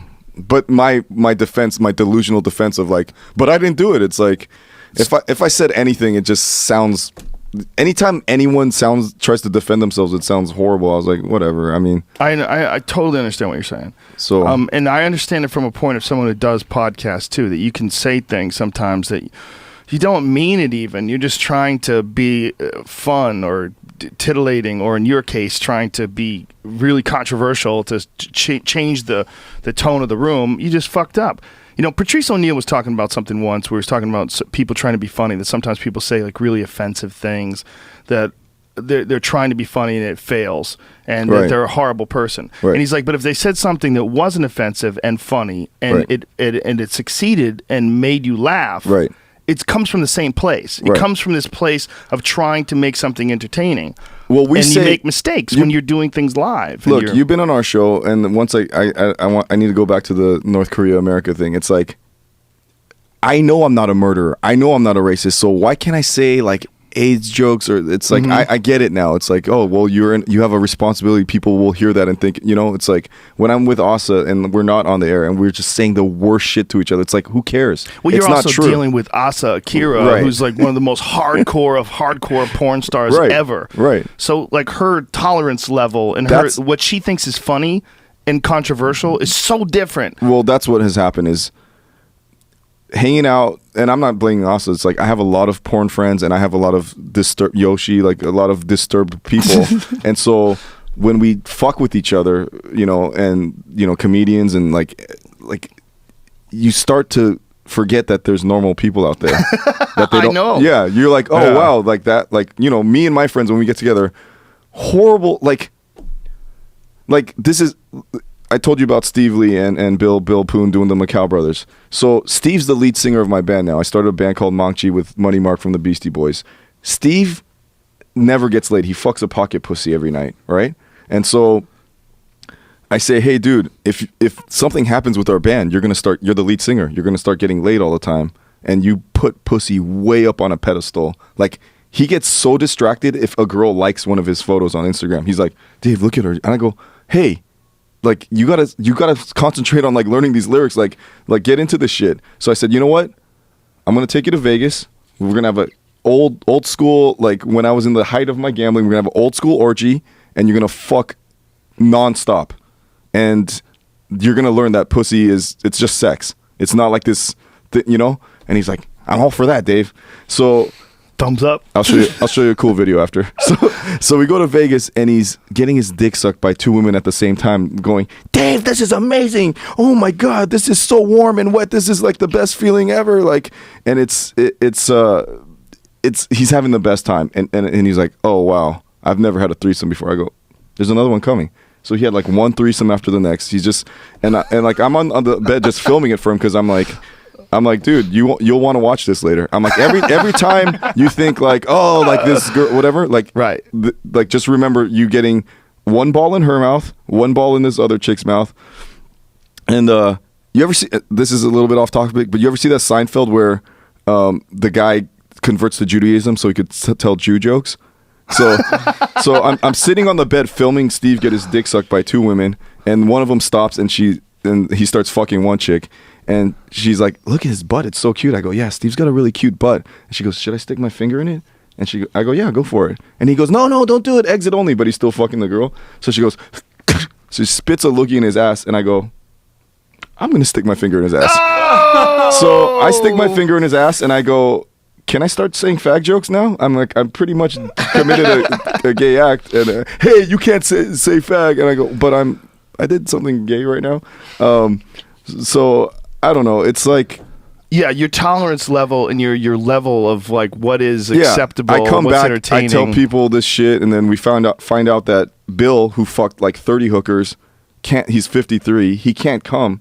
I go, what do you mean? He goes, I don't use my hands, and I wear women's underwear, and I use the tightness of the band around my boner, and I twerk back and forth until I come, and I go, what the fuck are you talking about? So then we made another TV show that we haven't filmed yet, which is, I go, wait, so when you fuck hookers, yeah. I go, that doesn't feel good to you? He goes, no. I go, then why, come then, why don't you come? He goes, and so I go, your thing is psychological.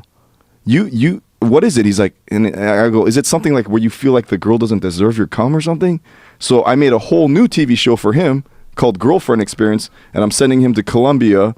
And I paid a model like that looks like Sofia Vergara.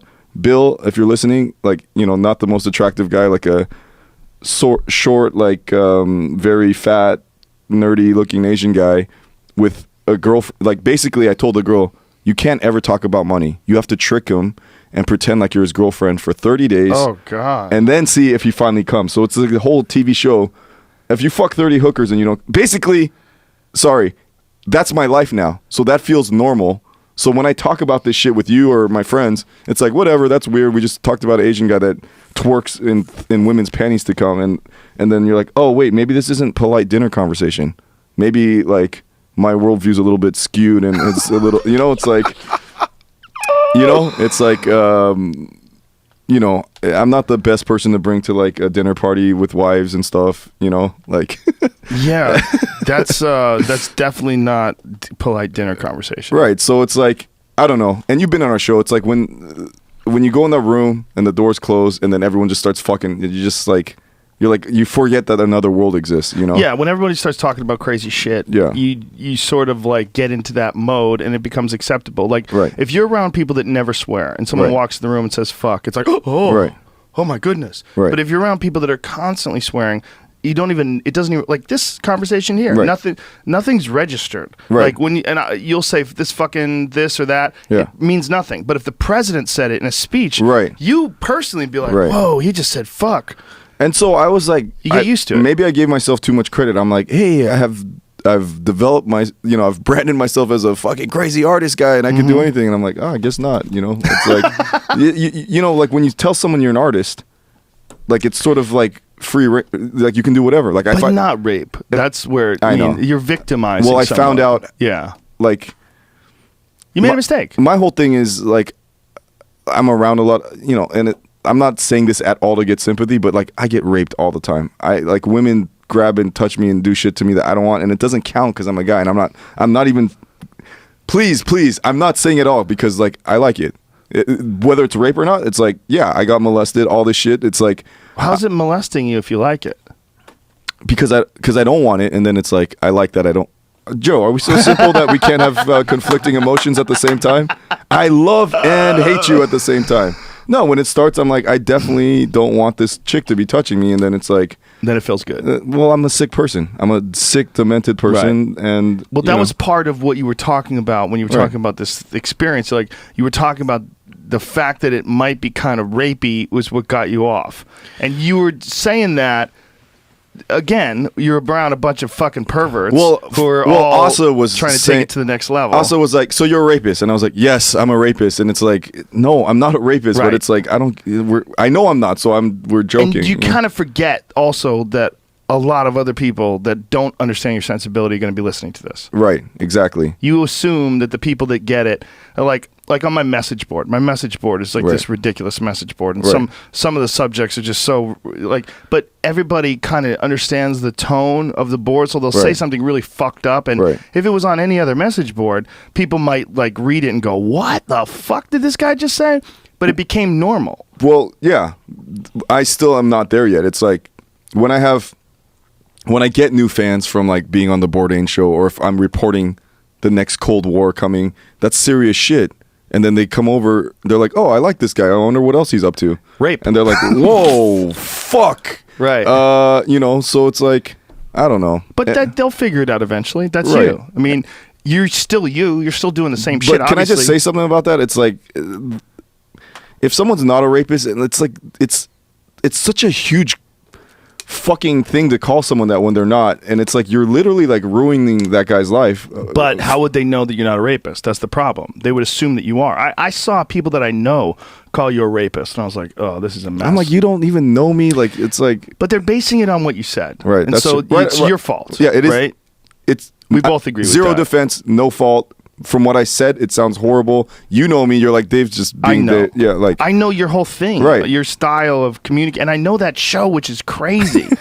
I love your show. I love the Hong Dynasty shit. I love all this wacky shit you do because I really think, look, you want to other than the rape stuff, I really think it's important to have a guy like you out there that's pushing the boundaries. I think what you said about Jackie Chan, it's funny, but it's fucking important because in terms of like identifying and communicating about racism, that's a real racist thing. And for a person who's Asian, that's got to be kind of fucked up. It is kind of fucked up, and it's like there's a Charlie Sheen out there that's banging hookers, and it's like, yeah, go Charlie. Yeah. But then you do it, and it's like, oh, Dave's creepy. But it's the people that like come at me the most, Asian women.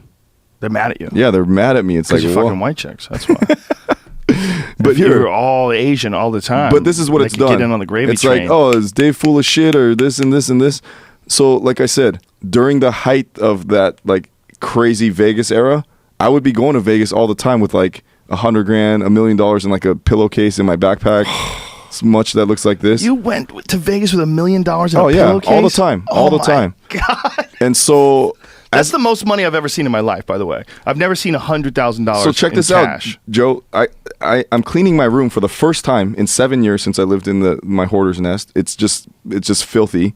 I find a shoebox and I'm like, oh, $100,000 from the Vegas era, and I go, fuck, Critter. I don't want to get into how much shit he does for me, but I sat here tearing him down about what a horrible personal trainer he does. Shit that like I can't even talk about here. That's like he's my I love lime him. Shovels hole. Yeah. So I just gave him this. I was like, you take this because you're the fucking man. He's like, I don't want your dirty money. He's like, I don't want to get. I'm not a whore. Like I'm not gonna get paid for the whatever. So I was like, let's do it for all the people that go. If I was, I know $100,000 isn't a like $1 million, but it's like it's a lot of money. It's get a kid out of debt. Whatever. Yeah. And so all these people complaining, well, if I was rich or this and that, or it's easy, or because I did, so this $100,000 cash, like this, I'm just going to give it to someone. Okay. It's not like some weird, like, oh, fill out this form and we take half, or I'm just going to give it to you.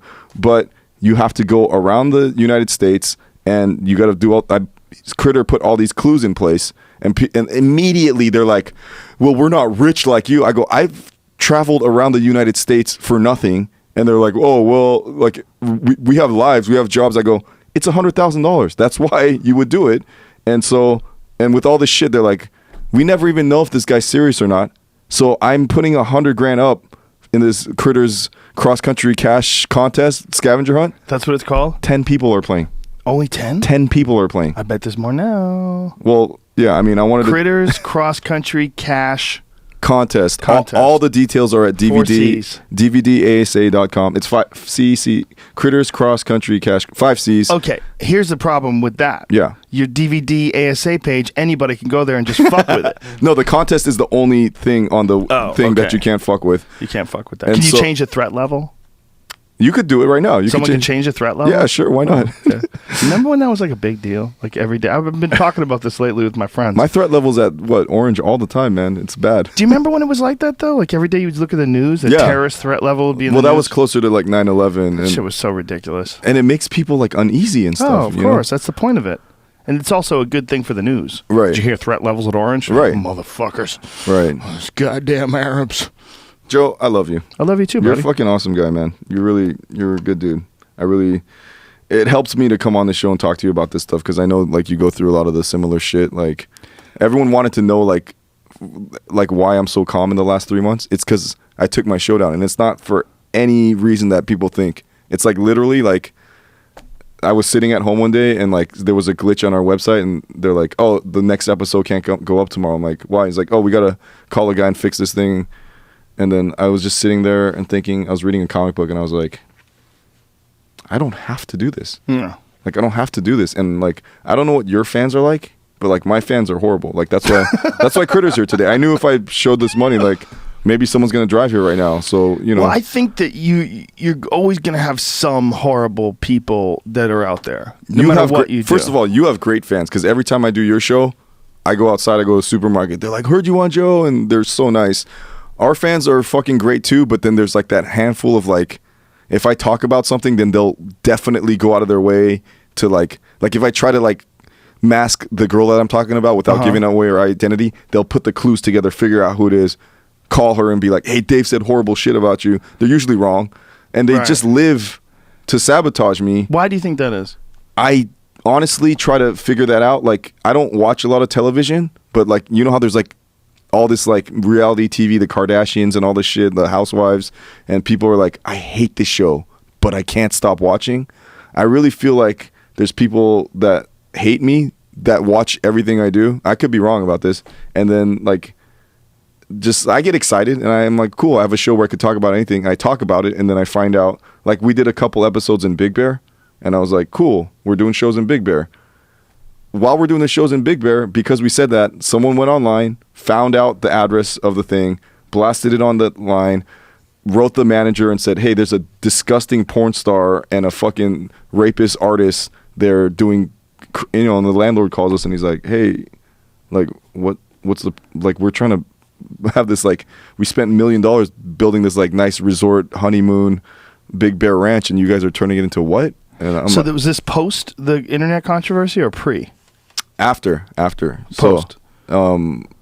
So I'm just like, what the fuck am I doing? Right. Like, well, you got to assume that then people are looking at you as a target. They're going after you. Right. But I'm also like I said, I don't need to be painting this bright fucking bullseye on me all the time. Right. So I was like, you know what? I'm just going to take a vacation. I'm going to take a break. You know? Well, but we're back. We're up there. You're going to do it again. Well, it's up there. It's back. There's our disgusting DVD Essay Wikipedia page. And are you recording new episodes?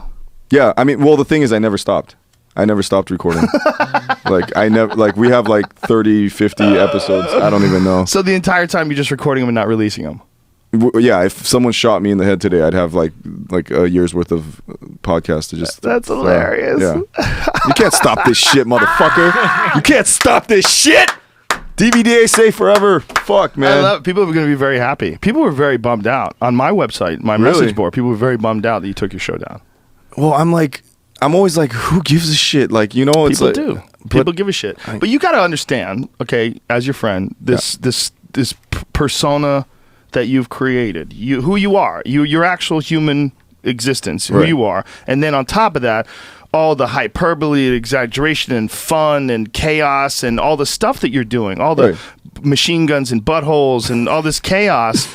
You're automatically going to attract a certain amount of unsavory attention. I've learned that now. Well, it's also, plus, people are fucking haters. There's a lot of haters out there. And there's a lot of people. It just makes me stronger. They want to not like something. Right. They're looking for something to distract them from the miserable existence that they're caught up in. And then there's also people that think, hey, this guy's a piece of shit rapist.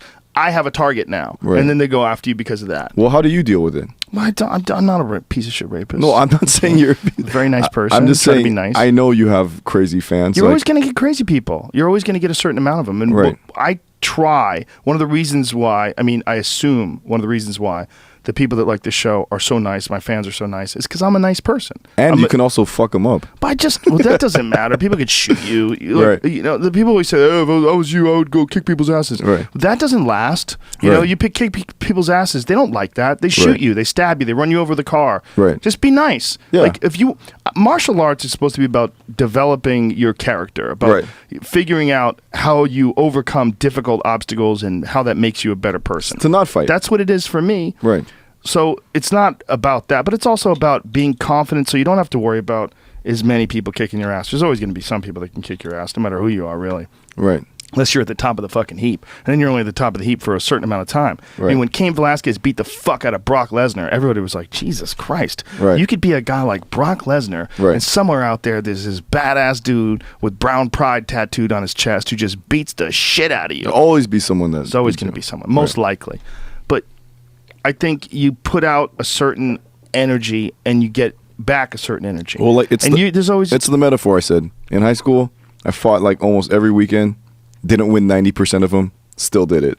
So it's like if that says anything about you. There's nothing.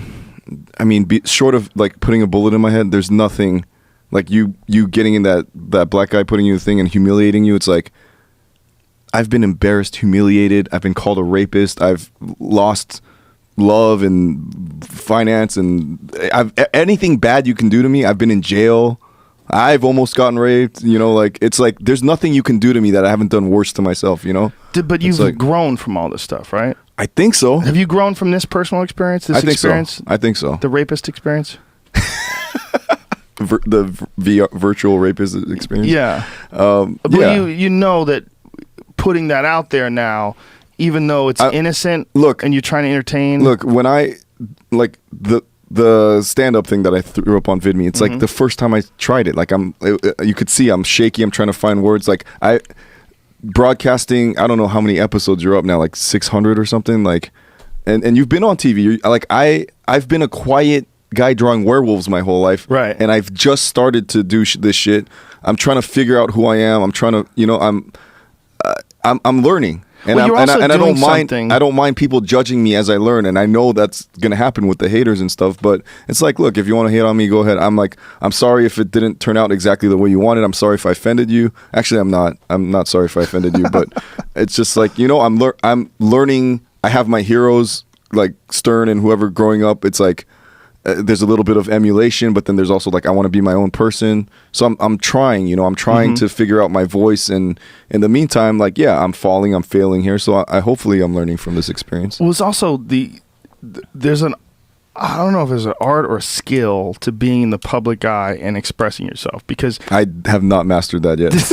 But this shit that we all do, and I know, you hang around with guys that I know, like Bobby, who's fucking crazy. Bobby Lee's crazy. And there's shit that Bobby and I have done just hanging out at the Comedy Store to make each other laugh. Right. Well, Bobby said like ridiculously dark, fucked up shit to me, and I'll howl laughing. Right. I know he's not being on, but if anybody else came along and didn't know Bobby and heard him say that, it could be misconstrued. And when you're broadcasting it to the whole world, and that's you're what inviting, DVD is. you're inviting a bunch of people who don't know you as a human. Right. Yeah. No, that's if that what you just said is a commercial for my show. It's like we say some fucking horrible shit, and it's like if you're part of the family, if you're part of the whole, like you're in on it, then you get it. If you're just like, oh, I saw him on HBO, let me check him out, you're like, what the fuck did I just hear right now? Maybe you should hire someone to go over all the DVD ASAs as you do them, and then at the end of the episode go, what do you got for me? Well, you said you raped someone. Oh, I definitely didn't do that. Let me explain. I was bullshitting there. Well, you said you robbed some gangsters and you fucked them in the ass with a dildo. Well, I didn't. Right. But I can't talk about that story. We solved the problem. I don't need to hire anyone. DVD ASA, if you go to DVDASA.com, you can or like listen to it on iTunes or whatever. But if you want to watch it, it's on that VidMe site now, because like I don't want to censor anything. We broadcast from an insane asylum now. It's from a real insane asylum? From inside an insane asylum, and so it's like, hey, guess what? I'm fucking crazy. How do you get to an insane asylum? Look at the thing right now. Okay. Hey, big bucks gets you whatever you need. Really? Yeah, check it out. Where does it say it? This is a whole thing now. It's all black dicks ever since the show started. Your entire website has been changed. I'm looking for it. What am I looking at? Just hit like so we're calling it all the old shows. It's the new DVD ASA, so it's like Saga 2, and then if you just click on it, you'll see what the inside of the room looks like. This is a shit website, buddy. It's horrible. Okay, Saga 2. Yeah. Saga 2, Chapter 1, I'll show you The Ranch, Part W, Sardines, Chapter 2, Sardines. Here, I'll show you what it looks like. But what are we looking for here? Oh yeah, just play it off YouTube or VidMe or whatever. I'll show you they're all inside an insane. It's probably crashing right now because all the people going to it. That's probably what's happening. Oh shit. You probably got thousands of people visiting it right now. Yeah, I mean, we put it up on YouTube, but it's censored, and then we have it on VidMe uncensored. The episode 2 right now, there's a chick with like 34 G's, or I don't know, the biggest real tits I've ever seen in my life. There's a lot of people watching this. They kept flopping out. Yeah. Yeah, that's what's going on. So how did you get? So you paid them to let you get into this? I said, insane look, asylum? man. Instead of like you said, like that definitely crossed my mind. I was like, I'm just gonna hire someone. We're not live. Right. We're delusional.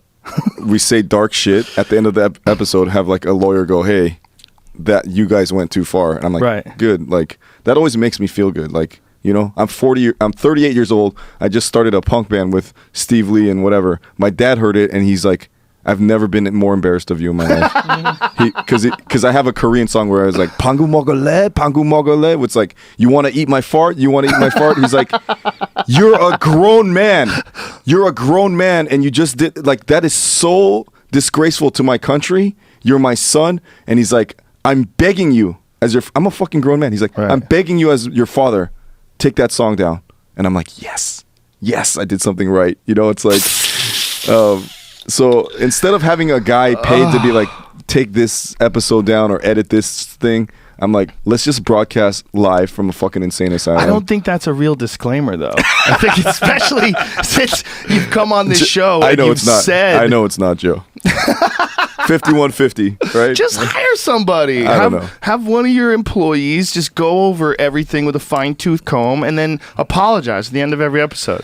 I just do everything as Or if one of these nut jobs is going to kill me one day. It's just Wow. like stack the podcast, stack you the have shows. that many nut jobs? This is all the negative nut jobs are all post this, right? No, I mean I've had Critter for a few years now. Right, but Like, I mean the negative nut jobs they've escalated no. because of all I've this. I've had haters my entire life, you know. Well, Like, people look at you like you're not just a talented artist. You're a talented artist that got some crazy break where you illustrated the Facebook offices. They gave you a shitload of money. I'm not going to deny that the Facebook thing was a crazy break, but I've made millions of dollars in like everything I've ever wanted to do. And so it's like, did I get a crazy break over and over again, or did I just bust my ass and like, you know, just fucking go for it, you know? Well, you've been very successful and right. You got a crazy break. Oh, yeah, I've been very successful and that. And then so when anything happens, they're like, oh, well, like I said, the way I started the show, oh, well, he's rich. I'm like, well, what about my entire life up until then? Like, was that People love to marginalize folks. People love to find some way where you're not better than them. Right. The difference with the Facebook thing in my life before was nobody knew how much money I had. So when they went to my hoarder's house, like I had millions already. Mm-hmm. I already sold out $1 million art show in London. I had millions from gambling. And like, but nobody knew. Right. And I was like, so I can still, like, that's the best. That's Right. the best combo. You get to live a normal life, but you're fucking rich as shit. And then. So you were rich before the Facebook shit even went down. I didn't have hundreds of millions, but I had a few million. And I was like, cool, that's more than I ever thought I would make. Right. I'm selling paintings for a couple $100,000. Like, it was awesome. I go to Vegas and win $100,000. It was like, it was a very good life. But now it's like, you know, if I go now it's public. Now it's like, if I open my email right now, it's give me money. Do you ever give people money? No, never. I hide it. I do. Well, yeah. I Well, have that money, $100,000 I'm going to give away, but they don't.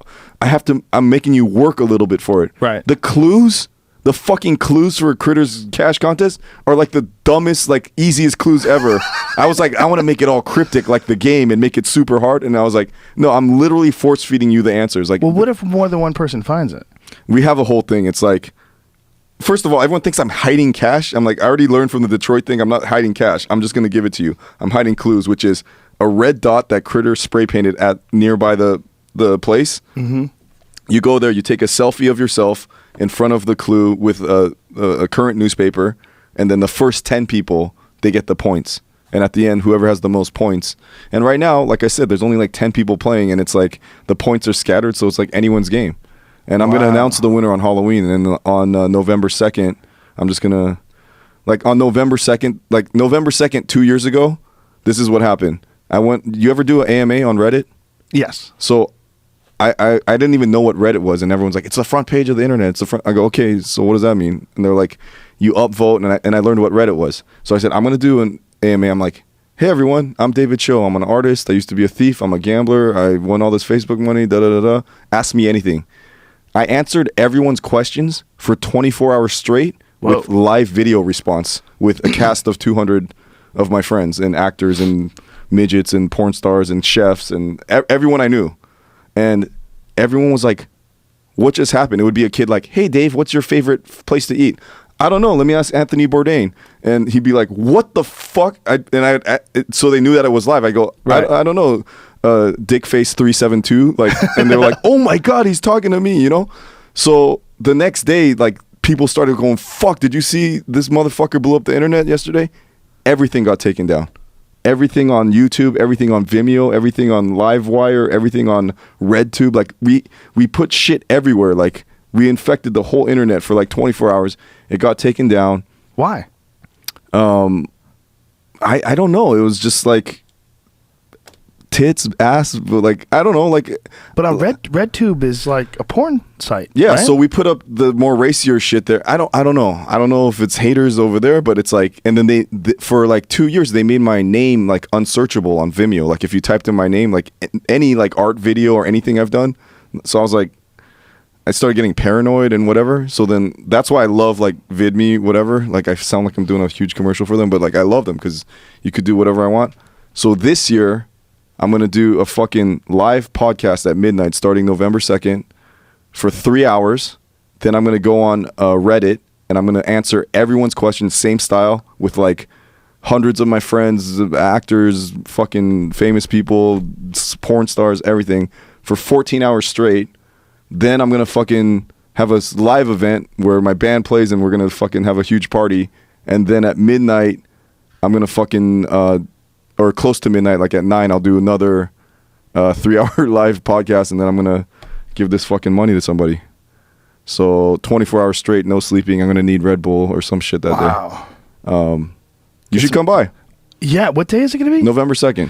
I'm going to be, we'll talk. I'll Yeah, tell okay. you. I might be able to do that. Yeah, come by for like an hour or something. That sounds crazy. Yeah, it'll be fun. It sounds like chaos. Yeah, I'm like I'll answer anyone's question. You know, like on the Reddit thing, they ask like crazy questions, and then like if you ignore them, they just upvote it, so it's like the number one question or something. Right. I don't know. It's but once again, don't have to do it. Like the pain, like the torture. But you enjoy all the chaos. You definitely enjoy chaos. I live in it. You love it. Yeah. I think that's why you live in a tiny little place. You didn't move to some suburban neighborhood in Beverly Hills and set up shop and some nice, have a manicured lawn. You live like a crazy person. It's manufactured misery. You know, the whole... But it's not miserable. You're not miserable. It's miserable. In what way? It smells so bad in there. there's cockroaches, ants. But why? Why do that then? Because... you and me could talk about like, oh, you should eat kale and this and that, but it's like, I know at the end of the day what I'm really going to do. And so if I sit here and go, hey, Dave, forget all this fucking bullshit you've talked up until now, your podcast, TV bullshit, you're an artist. Okay? So let's talk real talk about you being an artist. Right. How much have you actually painted in the last 10 years? Not that much. Okay, let's look at your entire life. When have you painted the most? When I was in jail in Japan, when I was in a cold, miserable place in China with no internet, no cell service. So the combining factors of all these places is that it was always cold, no internet, and no cell service, and no one else around. So isolation, cold, and miserable. And just that's what it takes now, because I am an easily distracted, addictive person. So I can't, and I do have a lot of options for pussy that I never had before. I do have all these things, and it's why... Dude, Joe's cross-hatching of a werewolf with like that takes a long time, and I have it in my head. Oh man, I want to paint this thing. There's going to be 1 million little people, and I get this crazy tripped out idea. It's going to take me like a week to draw that the way I want to draw it, and then there's a Playboy model that wants to suck my left ball, and a penthouse model that wants to suck my right ball, and I'm like, tough decision. It's like, wait, that's what drawing my whole life was the only thing that brought me attention. And now I have everyone's attention, so let me fuck the whole world. But isn't it... like, it's like, so... But isn't it... You were talking earlier about your favorite thing is to create. I do, but there's a... Is it a self-destructive thing that distracts you and makes you just want to chase pussy? Let me backtrack. My favorite thing is creating and pussy. So, and let me just ask you this, Joe, because you're in it. You're a comedian, like the whole like is the great art always come from misery? It's like Jim Carrey, Eddie Murphy. Like, do you have to be miserable? No, you don't. I believe you can make really good art if you're well adjusted and you're happy and whatever. But I'm talking about the great shit that transcends time and whatever. Those people are suicidal, miserable fucks. And speaking just for me, because I know my best stuff always came from rejection, hatred, getting dumped, living in miserable conditions. There's nothing about living in a 20-story, like, or 20-bedroom fucking mansion in Beverly Hills with pools and Playboy models hanging around that makes me want to create. Yeah, but you're That makes me creating wanna while fuck. you're getting your balls sucked by Playboy playmates. It's still the most amazing paradise ever. It's not You're gonna- staying in suites in Vegas and banging $10,000 hookers. You're talking girls into fucking you that never would. Sex workers. Sex workers. Sorry, I didn't say whore at least. I'm not trying to change your opinion. Right. But what I'm trying to say is, you love a lot of different things, but you definitely have a self-destructive streak. But I don't. When I was a kid and I was doing stand-up, when I first started doing stand-up, one of the things that I thought is, man, I don't ever want to get enlightened. Right. Because if I get enlightened, it's going to fuck up my comedy. Oh, right. Because my favorite comedy was always like Sam Kinison and Right. Richard Pryor, troubled people, Right. dirty people. And I was always thinking, like, man, you can never like achieve a certain amount of enlightenment because then you'll never be able to do like the great comedy. But I think that's a trap. Well, check this out. Like, I'm at my warehouse where in the wintertime it's freezing and I'll be painting, and I remember thinking, like, wow, it's 2 a.m. I'm miserable. Oh wow, I have a heated fireplace, a woman just playing with her vagina waiting for me to go in there in a beautiful house in Beverly Hills. Oh, I'm gonna call it quits for tonight. Now I'm there again, still painting, and I'm like, wow, it's 2 a.m. I'm miserable, and guess what? My house in Koreatown, still miserable. I'm just going to keep painting, you know? So that, to know that comfort, like I say it all the time, comfort is the killer of creativity. Mm-hmm. Like, to know that that's there, like, it's not that I can't paint something good. Like, something good is still being painted, but it's not going to have the level of intensity of, like, you being completely miserable. Yeah, and Asa said exactly the same thing you said right now. She's like, people try to make me feel bad for being a porn star. She's like, I love fucking, I love sex. And then I've offered her, I was like, you know, because we have dark spots in our past. Like, I think, like, there's a huge age gap where I don't remember, where I'm like, is that why I'm so fucked up? Did I get raped or molested or whatever? And she has the same thing. So I go do lots of rich white people kind of enlightening, you know, wellness camps and shit like that, where I'm always the only Asian guy and the youngest guy there. And I said to her, I was like, hey, if you ever want to do that stuff, I'll pay for your therapy and this and that. And she's like, I don't want to go and then learn something and become enlightened and then find out that I actually hate myself and hate porn. So 'cause she's enjoying her life. Because she's enjoying now. her life right now. Well, people are very adaptive, man. Right. We're very malleable, and we change to our environments. And you can become comfortable and happy in a lot of different weird circumstances. And if you find a good state, a lot of times people are like, "This is, Right. I'm good. I don't need no enlightenment. I don't need no consciousness expanding. I'm good right here." Well, I'll tell you right now, like, this a lot of people is like really disappointed. My friends and people close to me, like, they're like, oh, it's so sad. And I only fuck hookers now. Like, I don't, like, I've given up. Like, I don't even want to say given up, because I am adaptive, and what I'm telling you right now could change tomorrow. Mm-hmm. But as of right now, I am working on animation, TV shows, my podcast, painting, working on my next book. It's like, there's no time in there for a real relationship for kids. I can afford, like, when you say, why don't you just buy the best trainer, the best nutritionist? I go, guess what? I'm paying for the best pussy. And like, well, you got to pay for it. I go, yeah, I'm rich. Yeah, but they don't love you. I go, you could have fooled me. The way these women suck my dick, like, the woman who sucks my dick, like, that's in love with me, that wants to have my children, like, when you give a woman fucking $2,000 and she needs it, and she knows if she sucks it really good that there's $2,000 coming the next week, she's sucking it like she's in love with you. Like, it's like that dick is like her lifeline, and it feels pretty good. And guess what? And you've heard this before. You're not paying them for that. You're paying them to leave. So I get my dick sucked amazingly, like the chick is in her honeymoon phase. Like the fucking veins on my dick are like a lifeline UV into her system. Then she leaves, and I spend all night writing, drawing, creating. There's no like, you were up all night, you didn't call, you didn't check in, you didn't take me out. And I'm like, I am fucking creating so much right now, still fulfilling my disgusting sexual needs. And then at the end of the night, I cap it off with another blowjob from a different chick. It's like, I'm sorry if that upsets you. If you're like, oh, well, And it's the women. They get upset. They go, But I don't "Pussies." see anything wrong with what you're doing. This is why. First of all, I don't it's either. absolutely voluntary. Everybody's voluntary. No one's doing anything against their will. Right. They want the money. You Right. want to get your dick sucked. It's an awesome exchange. Yeah. You know, I have a real problem with prostitution being illegal. And this Right. is coming from a guy who has daughters. I mean, Right. I don't want my daughters to be prostitutes, Right. but I also don't want them working at fucking Denny's. I don't want them working as garbage people. Well, like I said, the women I'm fucking aren't like, I mean, they're sex workers. they're not like hookers I find on the street or like I go online. They're just people I know that I've offered them money. Oh, so you've like created hookers. I created them. Wow, I so made they them. only work for you. Well, who knows? Sort of. Maybe. Who knows? Maybe I lit something up inside them. That's a great gig, though. Yeah, If you, I mean, look, there's a friend that like I'm paying you money to get away from me. Yeah. I really like you. You know, it's not just like, where's the money and looking at the clock. It's like, I like you. We had a good time. Use this money. Go to real estate school or like whatever Right. you're going to do. But I need my time now. That's what I'm paying for. As a Right. rich guy, I value my time. And that's why when you said earlier, what's the most you ever paid? It's like when I do fall in love and catch feelings, the worst STD you can catch.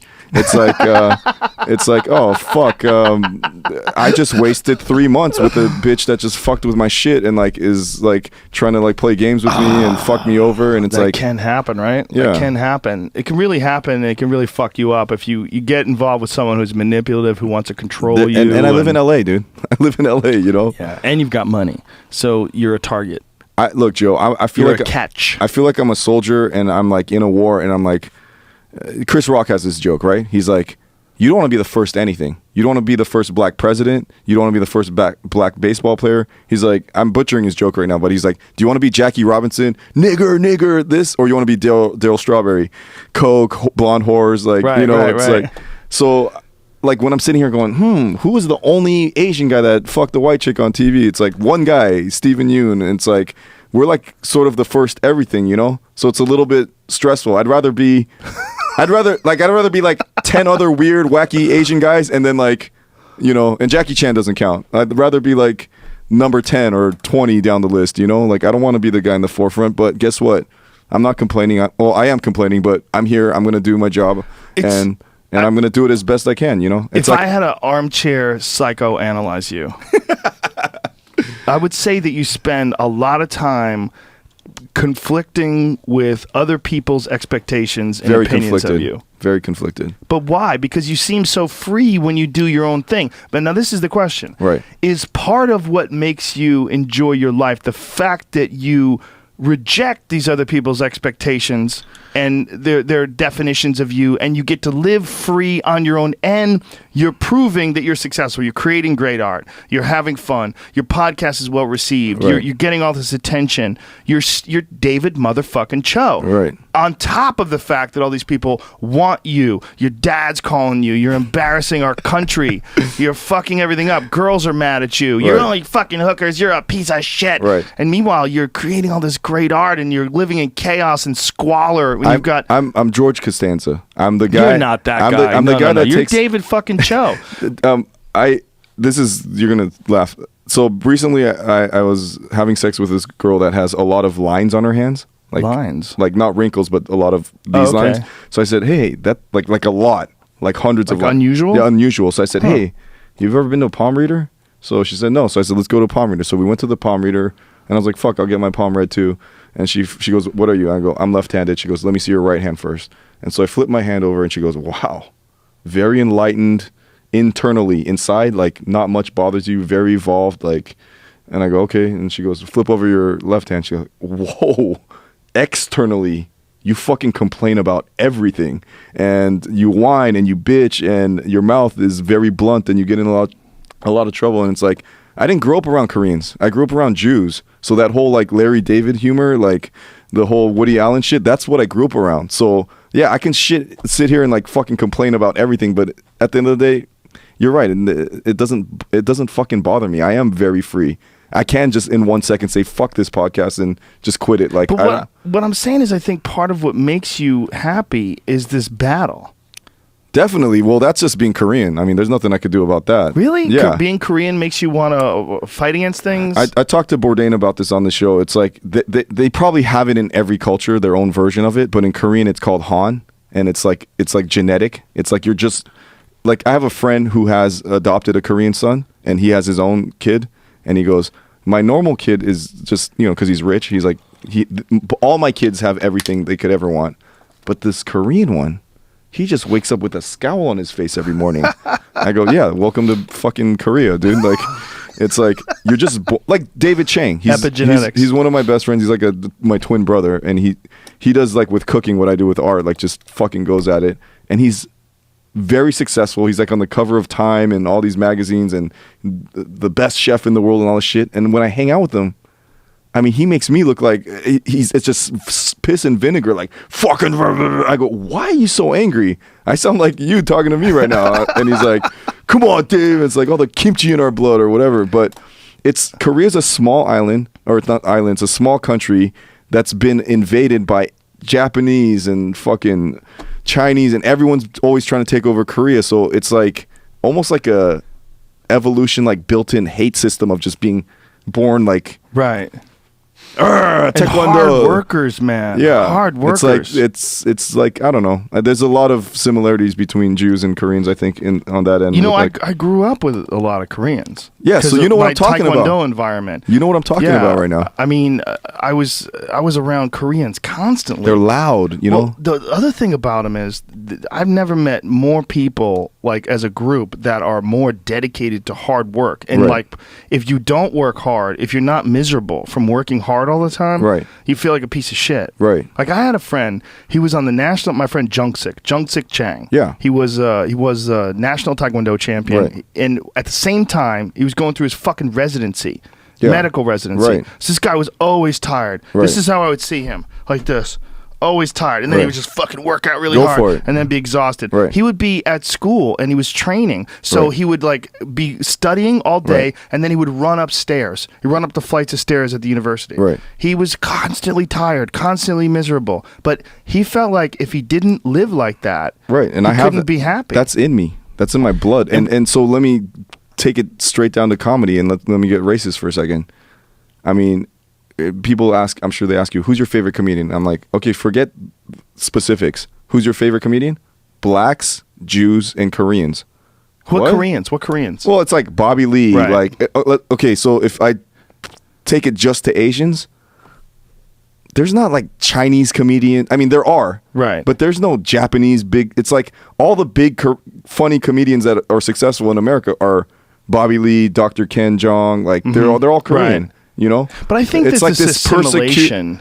Yeah. Why aren't there Japanese big comedians? I mean, I can't think of one right now. Or why aren't there huge Chinese? And why are there so many Jewish comedians?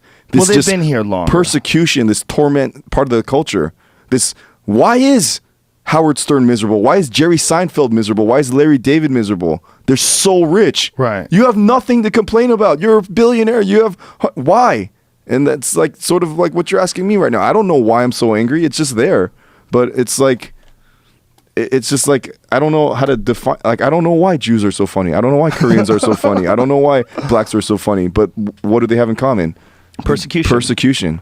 Misery. And don't you think, though, that like as Japanese and Chinese, like as generations go on, they become more assimilated, especially because of the internet? You're going to see more and more Chinese comedians, more Japanese comedians, things along those lines, don't you think? Like as they become more entrenched in the art form? Yeah, maybe. Who knows? I don't know. Dude, you could be a comic, and I'm not bullshitting. You laugh about that. No, I love it. I called you after I saw that video. I'm like, dude, that shit is really funny. Thanks, Joe. I appreciate it. Like, that's your first time on stage. You were those notes that you had on a table? Like the shit you wanted to talk about?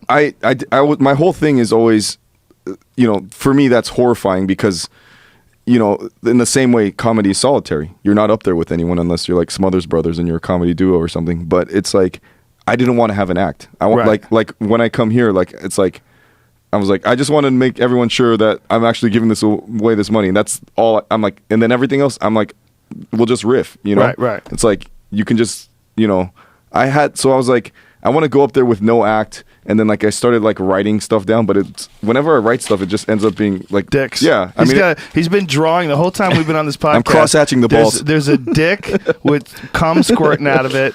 This is the whole time he's been on this podcast. He's been drawing. So I'm going to auction that piece off, ladies and gentlemen, if you see the close-up of me doing the comedy special and it looks like I wrote some flashcards, they're all just drawings of dicks like on the side. Like it's just. So that's all that was. Yeah, and so I'm gonna like. When I see the black guys on the corner like hit on every single girl, they're like, "Hey, what's up?" And I'm like, "Dude, does that really work?" And they're like, "No, but the one time it works out of 100, it's worth it, you know?" Right. So when I was, thinking about doing stand up or whatever, I'm like, okay, so if I bomb like the worst, like boo, you suck, and they throw oranges or I don't know what they throw, tomatoes. Do they really do that? I don't know. I heard. It's like. Okay, so what? Like, I already like pain. Like that, it's like win-win for me. If I'm humiliated, I'm like, oh, I tried it, I sucked. So I just was like, fuck it, I'm gonna go for it. And I was like, I don't want to act. I know I'm talking to college students, so I'll try to like stay on college topics and how dumb it is. But yeah. Who did that with you? What do you mean? It was just you? It was just you? Yeah, it was just me. And who organized that show? So I get asked to colleges to talk about like art and whatever, right? And I never do it. I used to do it a long time ago, and then it's like, someone's like, Dave, it's very like almost like motivational Tony Robbins kind of speaking kind of shit, and I was like some Tom Vu shit. Be like me, you make the money, and I was like, because I know how to make money. Right. Like if you stripped away everything, took all my money, I could go out and figure out how to make money again. Like it's not like. I'm very confident with that. So, when they approached me, they were like, "Hey, we would like to speak. You like to speak at UCLA. It's very prestigious. Bill Clinton, Dave Chappelle, Michael Moore, all these people did it." And I was like, "Well, what do you want me to do?" And they're like, "Talk about whatever you want." I go, "Well, then I'm going to try stand up." And they're like, "Oh, we didn't know you were a comedian." I go, "I'm not."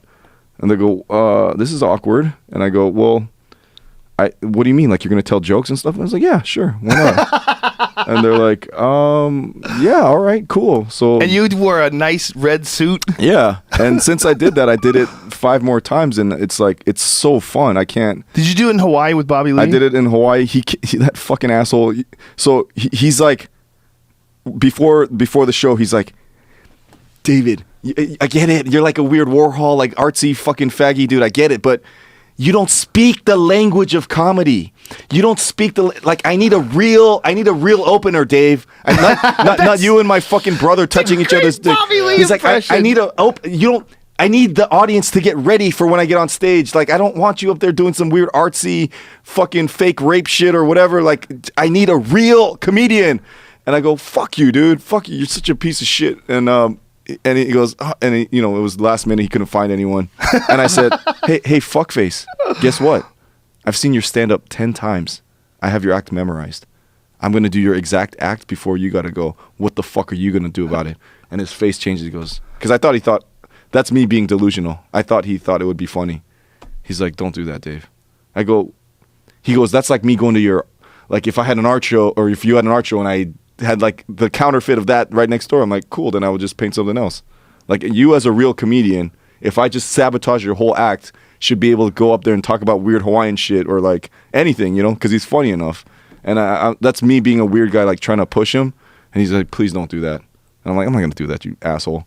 So I go up and he's just like, can you do it? Can you do 10 minutes? I'm like, dude, I did 2 hours at UCLA without fucking any notes or anything. Like and they had to kick me off the stage. I could have gone 4 hours. And I hear those like Chappelle and those guys do like the 14-hour. Like, those are never good. Yeah. Yeah. So I go up there and it's me and I did a Smothers Brothers comedy routine with his brother. Like we just riffed off each other on all the weird shit that happened just on the flight to Hawaii.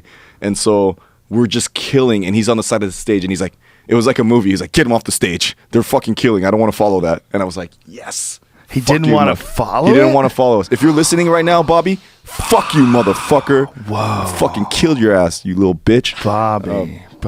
No, Bobby killed after us. He's the fucking... I love him. He's just fucking... That's what I'm He's talking the real about. deal. He goes for it, you know. Yeah, Bobby Lee's the real deal. Yeah. He's really crazy. The first time I met Bobby, fuck, it was like the 90s.